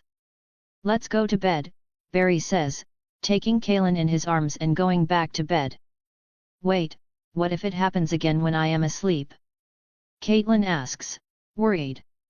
Don't worry, I will feel it before anything serious even happens, Barry says, calming her down. Caitlin nods and falls asleep, feeling relieved in Barry's arms, knowing that he will be there for her if anything happens. The next morning, Barry and Caitlin reach STAR Labs very early in the morning, as Caitlin is still very freaked out about what happened last night. Nothing has happened since, but the prospect of her being a meta-human scares her because she doesn't know how it will change her. Every meta-human other than Barry they have encountered so far has used their powers for wrong. So will she do the same? The first to come was Cisco, who is still a little overwhelmed from almost dying last night, but as he walks in, he feels something was off in the air as Barry and Caitlin looked at him as if they have something very important to say. What's going on? Cisco asks, confused. I have something to say. Caitlin says, fiddling with her fingers. Wait, don't. I don't want to know anything that's going on between you two, Cisco says. Both Barry and Caitlin are taken aback by Cisco's words. Wait? How did you? Barry was confused as he was sure they never told anything about what's happening between him and Caitlin. Come on, do you think I wouldn't notice what's happening between two people whom I spend most of my days with? Cisco questions as if it's the most obvious thing. Fair point, but that's not what Caitlin has to say, Barry says. What does Caitlin have to say? Dr. Wells' voice is heard as he rolls in as well. Dr. Wells, glad that you are here as well.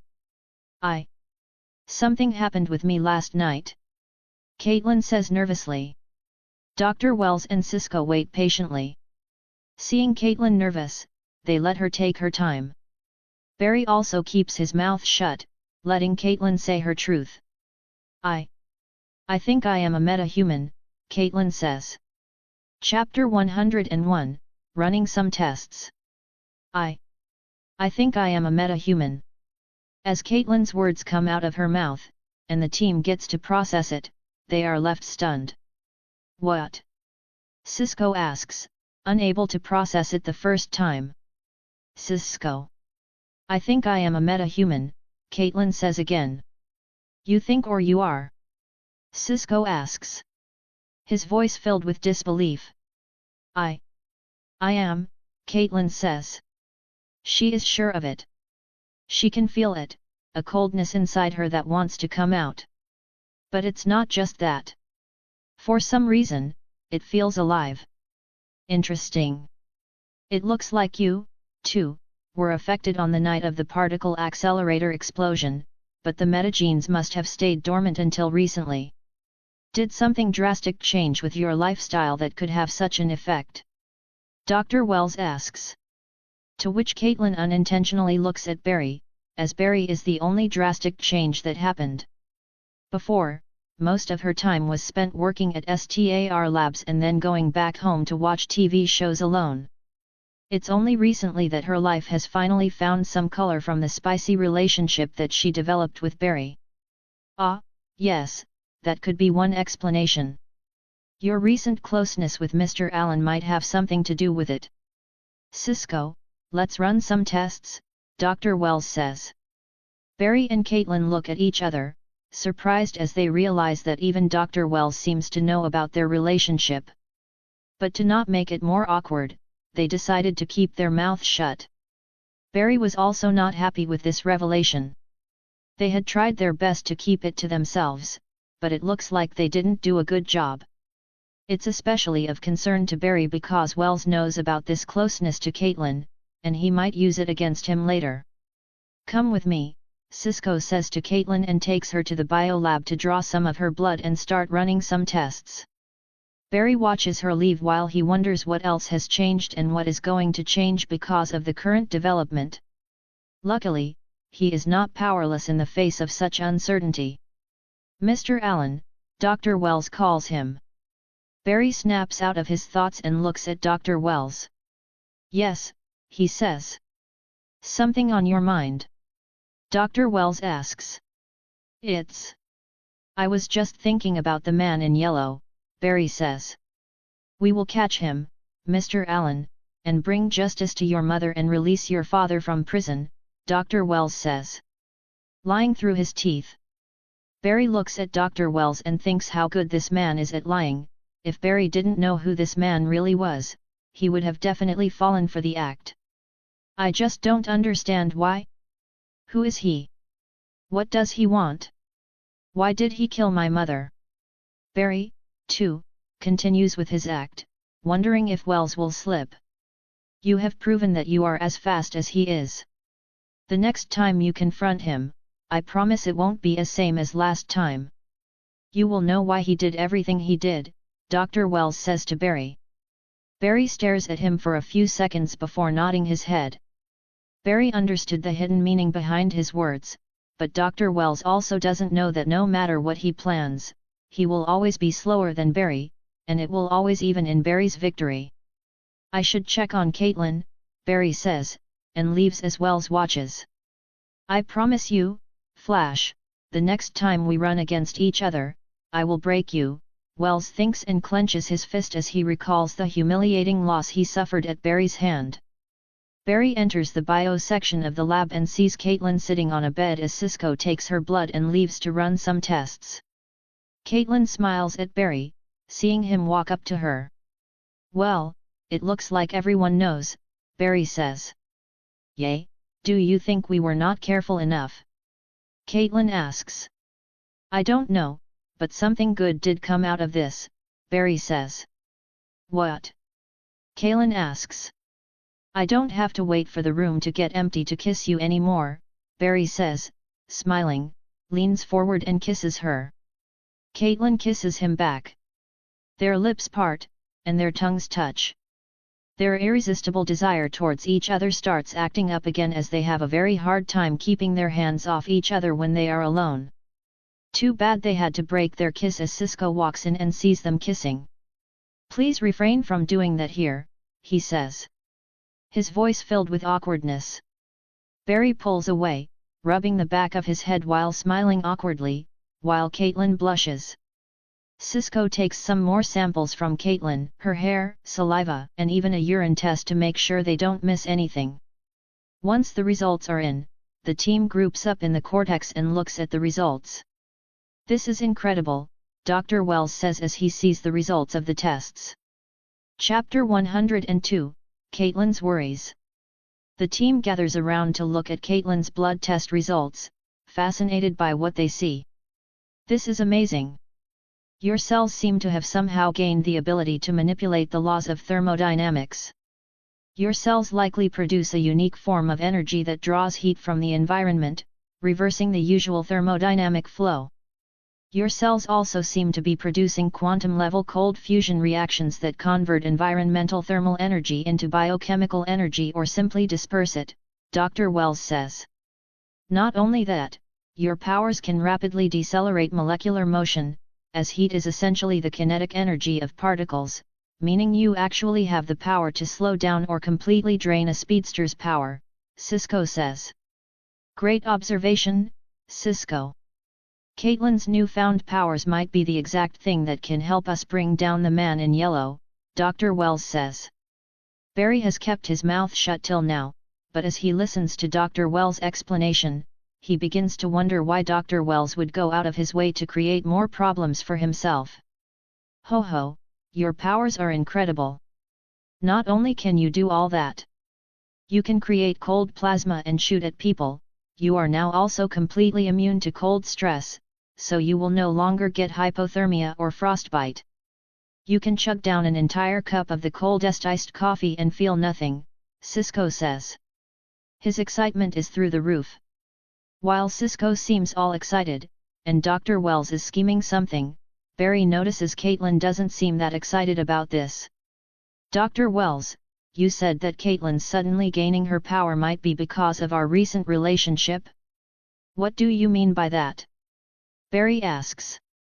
Well, it's quite simple, Mr. Allen. You see, when you move fast, you release a lot of dark matter via the speed force. And I can only assume, you use your powers in your personal life as well, Dr. Wells says. Caitlin blushes as she hears this, as she knows what Dr. Wells means. Barry, too, feels a little awkward. As for Cisco, a light bulb suddenly goes up in his head, and he looks at Barry with wide eyes. Holy shit, you actually have a super. No. I am not going to complete that sentence. I am going to keep my mouth shut, Cisco says, but everyone in the room already knows what he meant to say.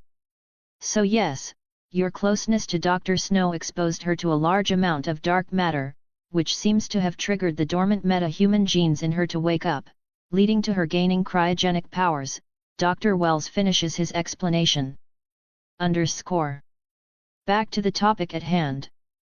Just as Dr. Wells and Cisco described, Caitlin's power seems extremely useful, and they are. To be able to draw energy from anything that she touches is indeed overpowered, and her powers can easily subdue a speedster like him. But there is this thing with speedsters, to subdue one, you need to see one coming, and no matter how powerful Caitlin's cryokinesis is, she is not fast enough to see a speedster coming, especially someone like the Reverse Flash. Dr. Wells suggesting Caitlin as a possible weapon against the man in yellow might just be another way for him to establish more trust with the team, or maybe there is something more to this than Barry can see through. We need to do more studies on you, Miss Snow. If we can harness your powers just as we intend to do with Mr. Allen's, then we can bring great change to the world. We can tackle cancer, climate change, energy efficiency, and agriculture. We can do so much more good, Dr. Wells says, painting a grand picture for Caitlin, just like he did for Barry.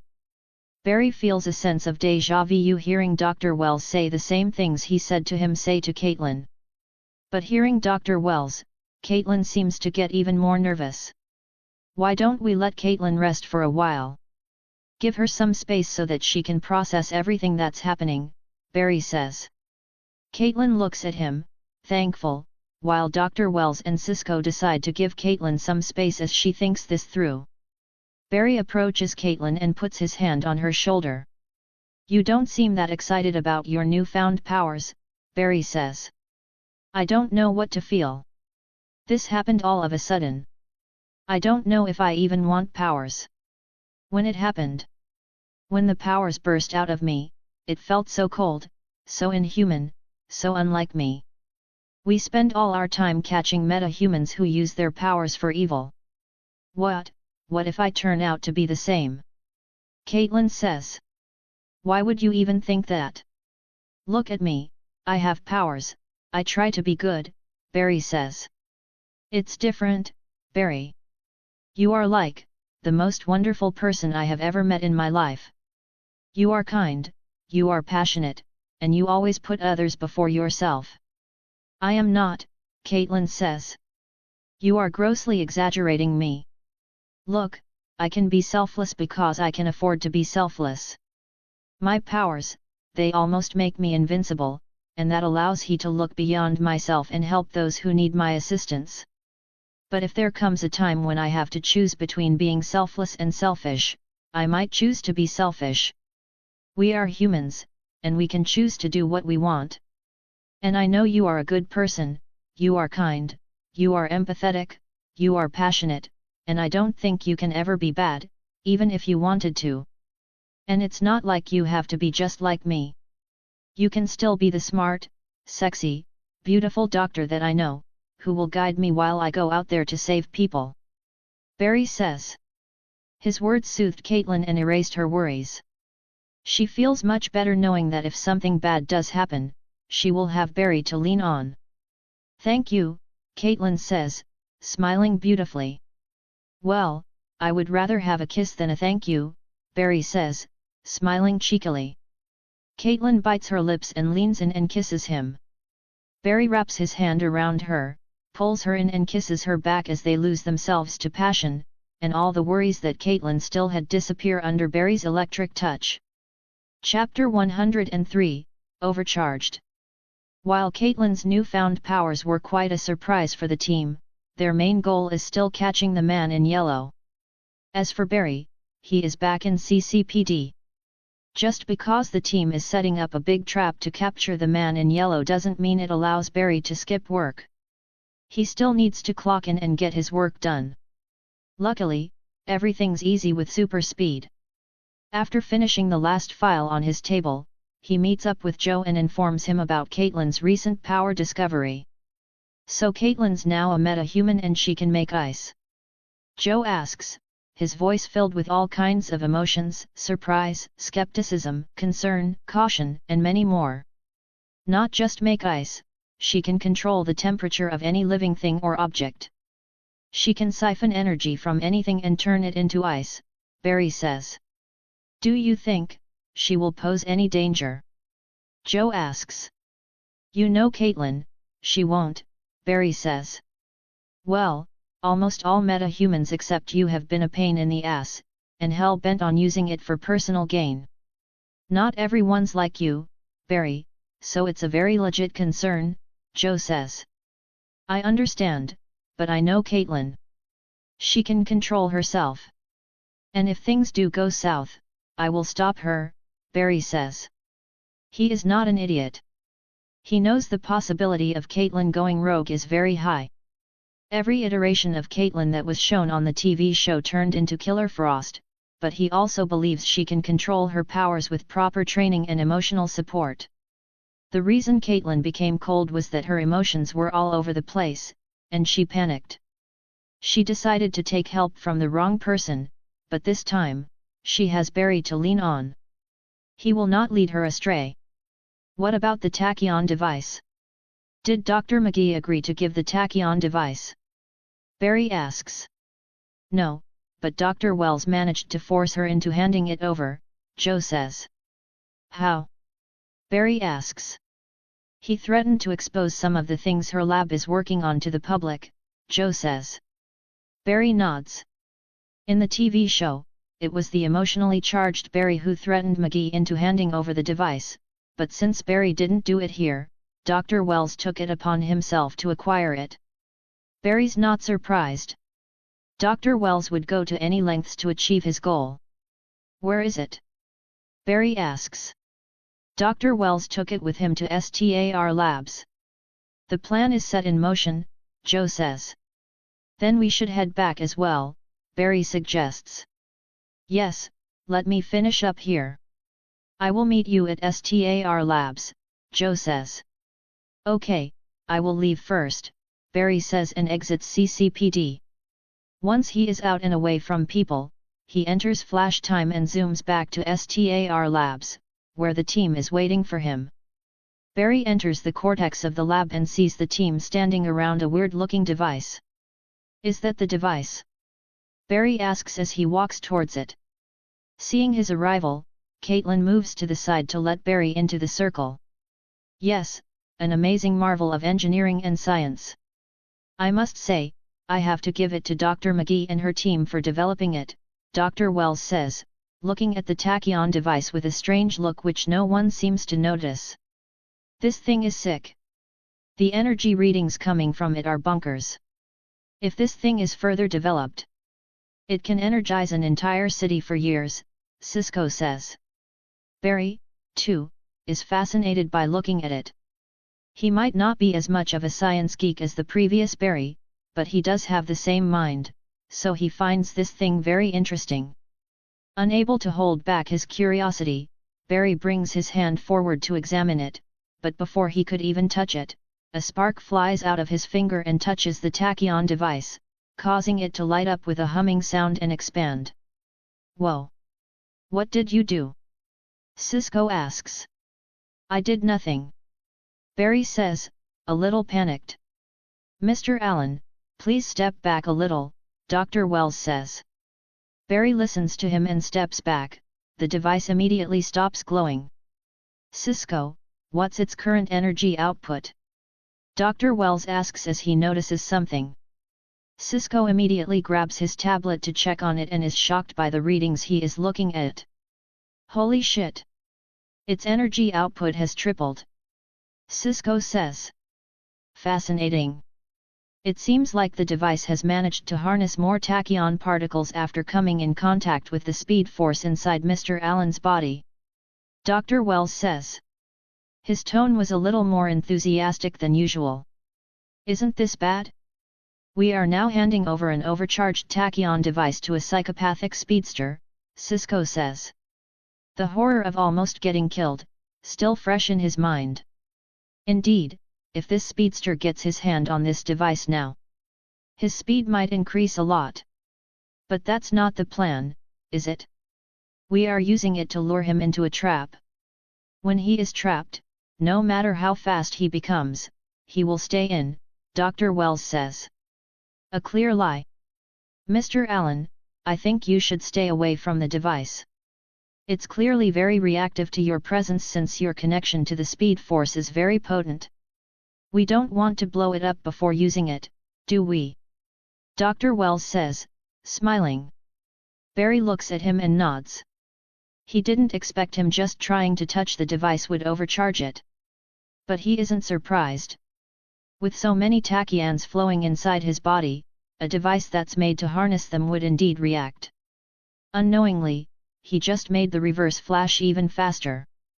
This is another unexpected outcome. Is this because of the change he made in the past, or was this the outcome from the very moment he took over this body? Nobody knows. But is it of any concern? No. Not at all. Barry can feel it. Even with the overcharged tachyon device, the reverse flash still won't be able to match his speed. Chapter 104, Time to Execute. While everyone's busy setting up the trap for the man in yellow, Barry and Caitlin find themselves alone in the cortex as most technical and engineering work is done by Cisco and Dr. Wells. Barry is sitting on a chair while Caitlin is sitting on him with his hand wrapped around her tiny waist. She is looking at him, running her fingers against his hair while he seems to be thinking of something. You don't look that worried, Caitlin says. What? Barry asks. I said, you don't look that worried. This is the man who killed your mother, and he is finally going to get caught. I thought you would be nervous, Caitlin says. I thought so too. But the last time I faced off against him, we were equally fast, but in the end, I got the upper hand. I know I can beat him. This time, I am going to succeed. So I don't feel worried, Barry says. Wish I had your confidence, she says, smiling helplessly. She is far more nervous than anyone in the team because the man they are going against is probably the scariest one of them all. He is just like Barry, and Caitlin has seen what Barry can do.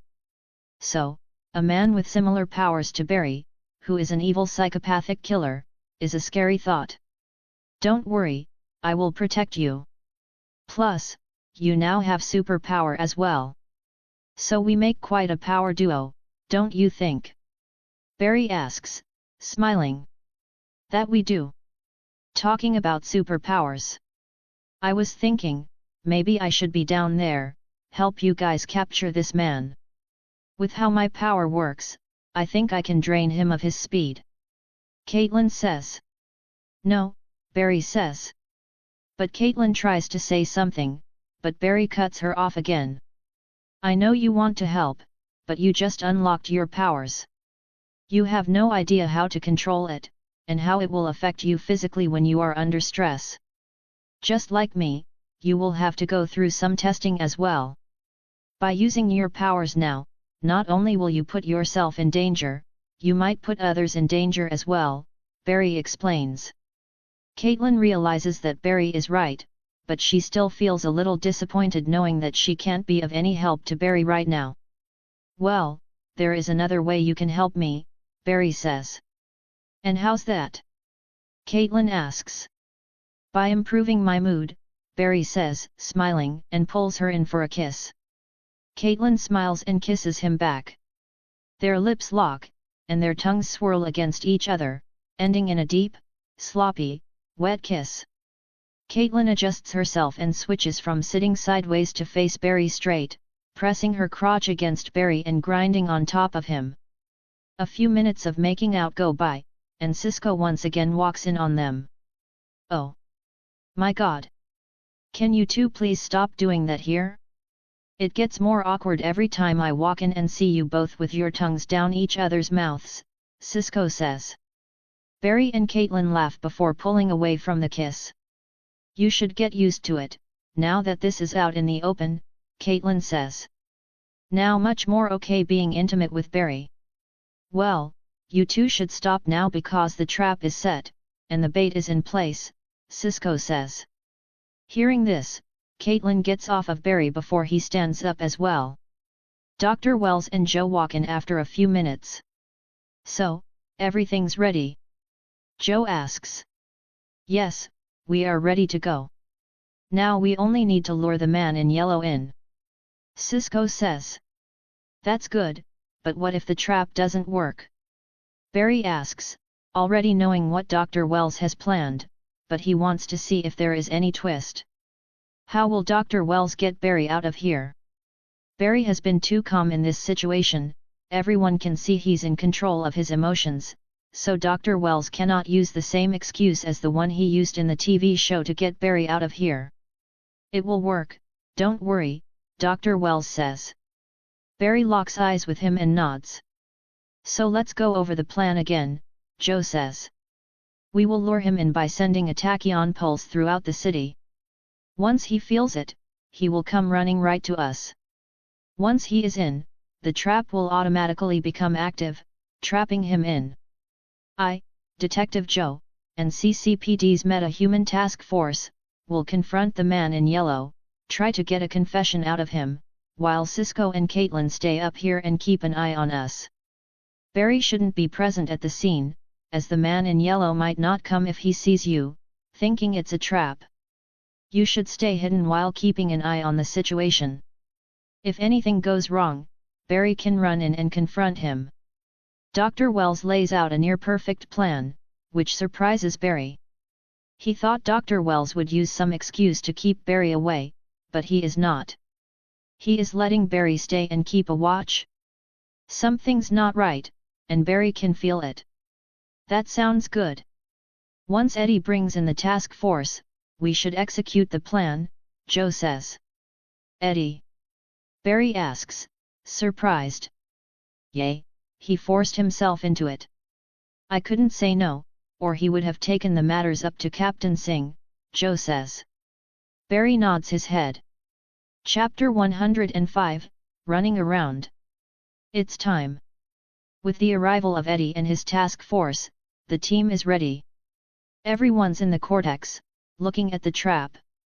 Barry is somewhere else in the building, away from the cortex, like Dr. Wells asked, but he is connected with the team on comms. Okay, let's catch ourselves a speedster, Dr. Wells says. Cisco, send the pulse, he orders. Sending tachyon pulse in 1, 2, 3. Cisco does a little countdown and sends it. They then wait and watch. A few minutes go by, but nothing happens. Send it again, Dr. Wells says.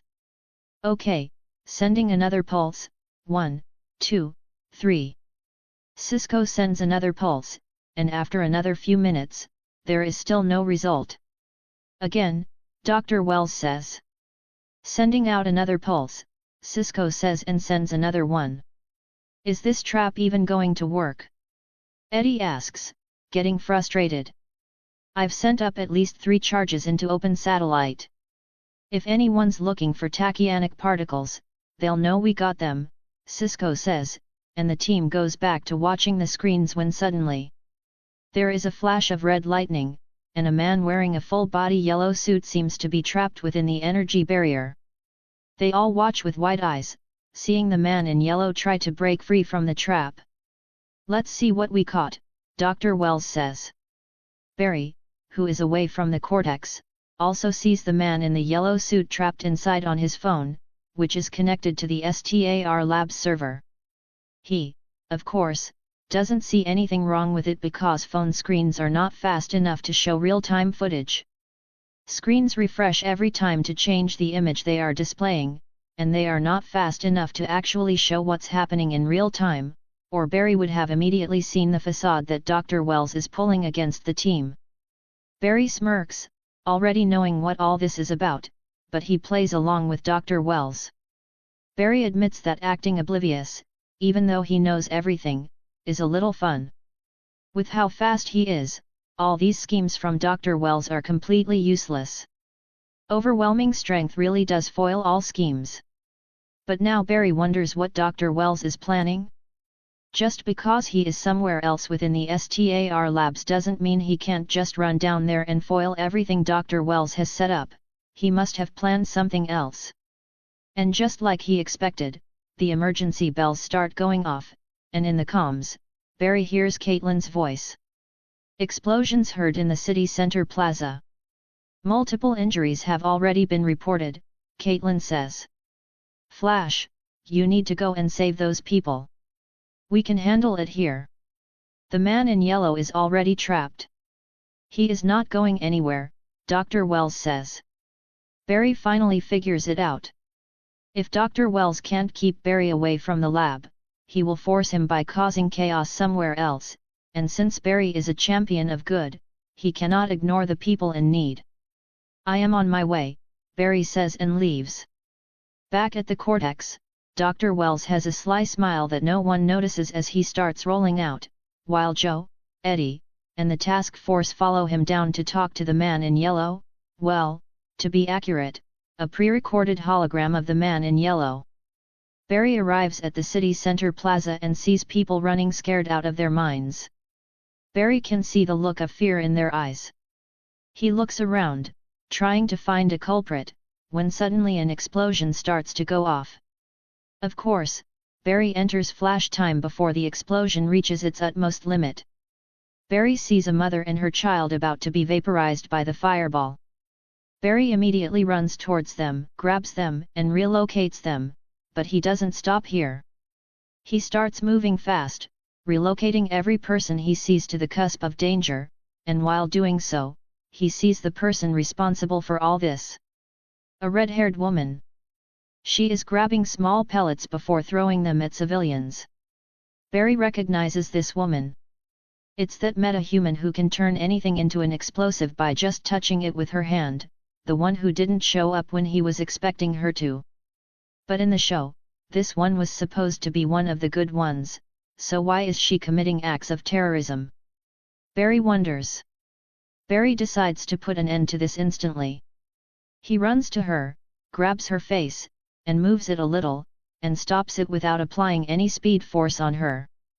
He then grabs the charged pellets from her hands and throws them up in the sky before exiting flash time. The girl immediately gets knocked out as her brain hits the inside of her skull, giving her a mild concussion. Barry, of course, held back a lot because if he had done it any faster, her brain would have been turned into mush. Now out cold, he grabs her by her shirt and carries her back to STAR Labs to put her behind the containment cell. After putting Plastiki inside the containment cell, Barry returns to the cortex and sees Caitlin and Cisco looking at the screens.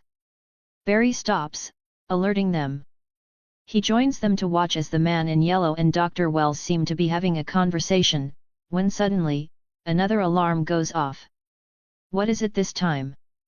Barry asks. Cisco switches to another screen to see what's happening. Bank robbery, an active hostage situation. Cisco says. On it, Barry says and immediately leaves. Barry realizes that Dr. Wells' plan is to keep him busy until his whole act gets complete, and it's indeed a very good plan because Barry will always prioritize civilian lives. Barry arrives at the bank and sees people cowering in fear as a big man who is completely made of metal is destroying everything in his wake. Woodward. Barry says, surprised, as this is the first time he has seen Woodward since his escape into the sewers. This time, Barry's not going to make the same mistake. He runs up to Woodward, who is about to bring his hands down on a helpless old man. Barry grabs him by the legs and runs him out of the bank at above Mach speed. He throws Woodward forward at Mach speed before making a run around the block at Mach 7 speed, arriving before Woodward and punching the shit out of his metallic face.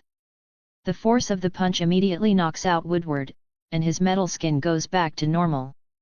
Barry then carries him back to STAR Labs and locks him in one of the containment cells, when suddenly another alarm goes off. Flash, there is a fire at the West Side gated residence, Caitlin says. On my way, Barry says and runs out of the lab again.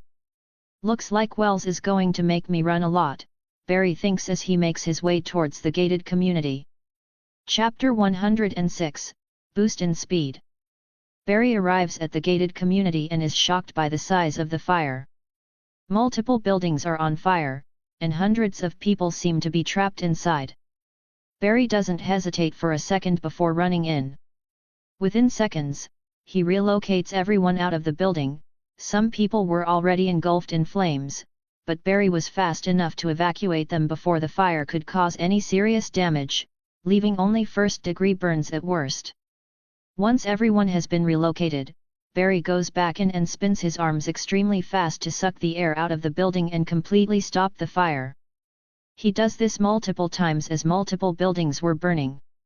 This didn't look like an accident because accidents typically don't cause fire to spread from one building to another. This was arson done on purpose. As Barry looks around, trying to see if there is anything he missed, he suddenly feels his back getting warm and then hot. This happens under a picosecond, too fast for heat to transfer, making the flash enter flash time. Lightning flashes in his eyes, and he takes a step forward before turning to look at his attacker. It's Firestorm who is frozen in place, his head and hands engulfed in fire. Barry is surprised seeing Ronnie, but now that he thinks about it, just like Woodward, Ronnie too entered the sewers, and now he is here keeping Barry away from Dr. Wells. It's all part of Dr. Wells' plan. Barry watches the fire blast slowly inching closer to him, but with Barry in flash time, nothing moves faster than him. He steps past the fire blast and walks up to Ronnie. This time, he is not going to let this man escape. Barry balls his fist and rocks Ronnie with a speed punch through his blazing head, and knocks him out cold. The world returns to normal, and Ronnie is sent flying into a wall and crashing through it, knocked out cold. I hope there is nothing more, Barry thinks when he suddenly gets an emergency alert in his ear. Barry, we need you here. Caitlin's voice comes through. Barry doesn't waste a second when he hears her voice.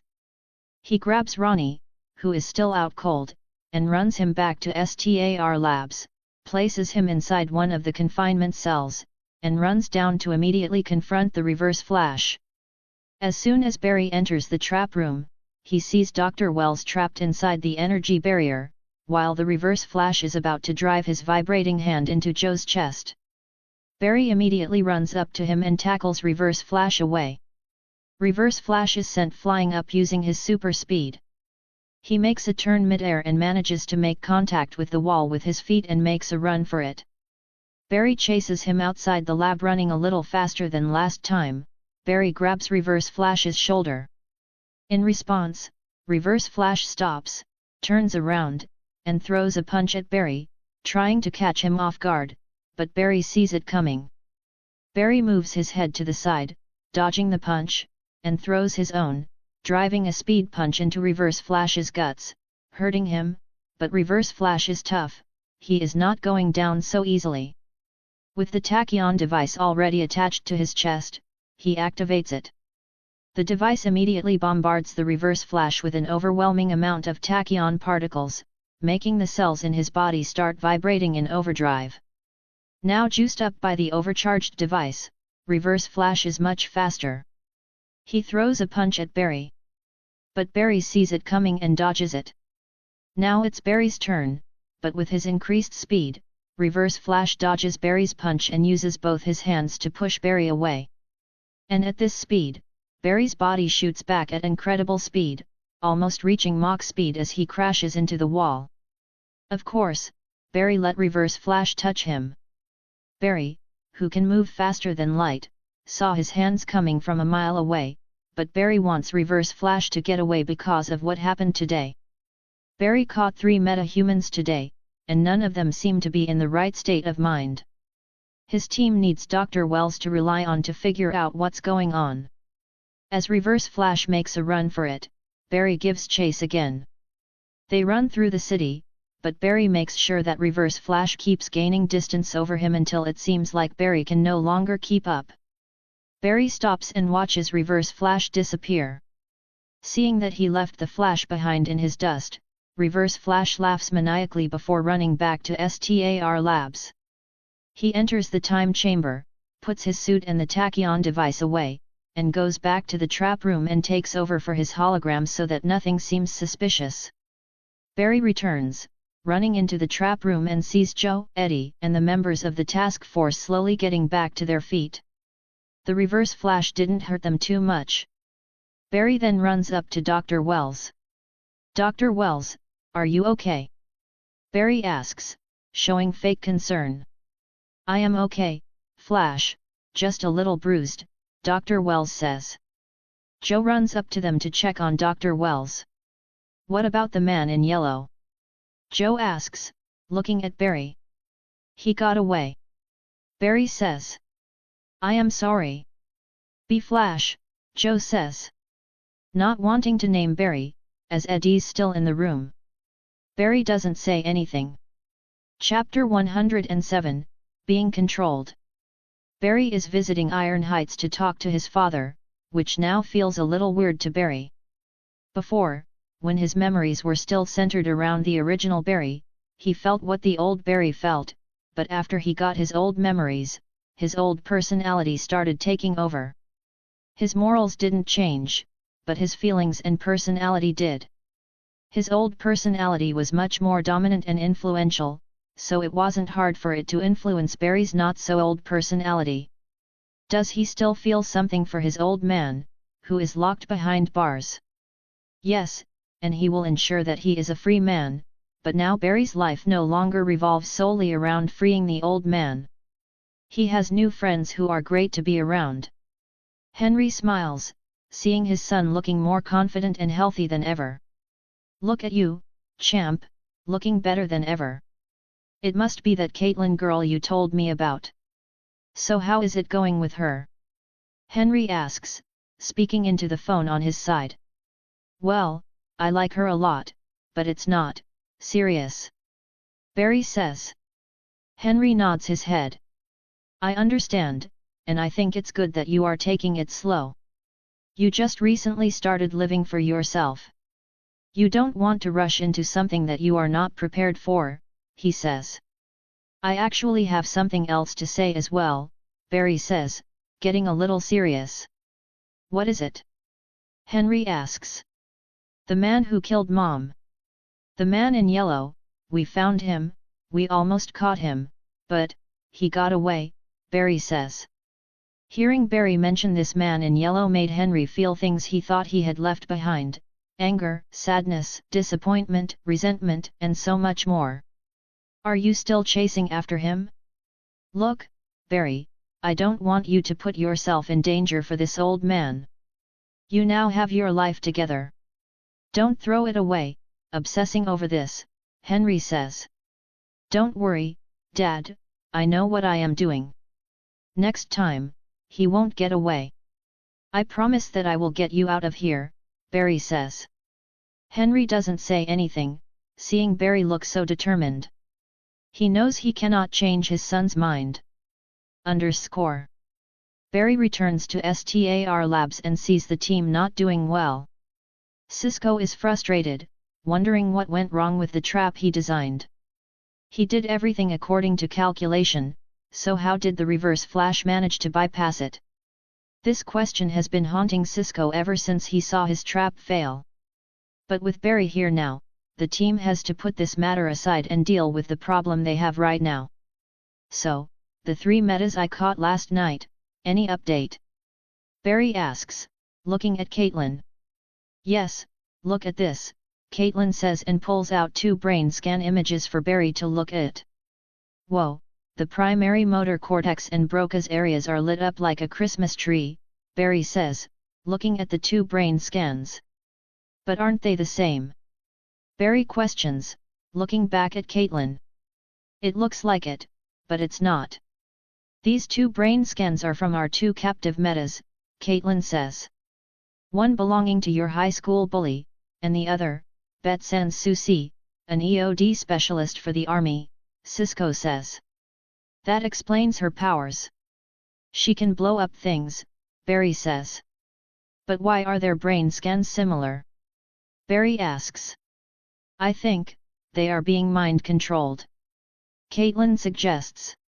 Mind-controlled? By whom? Barry asks.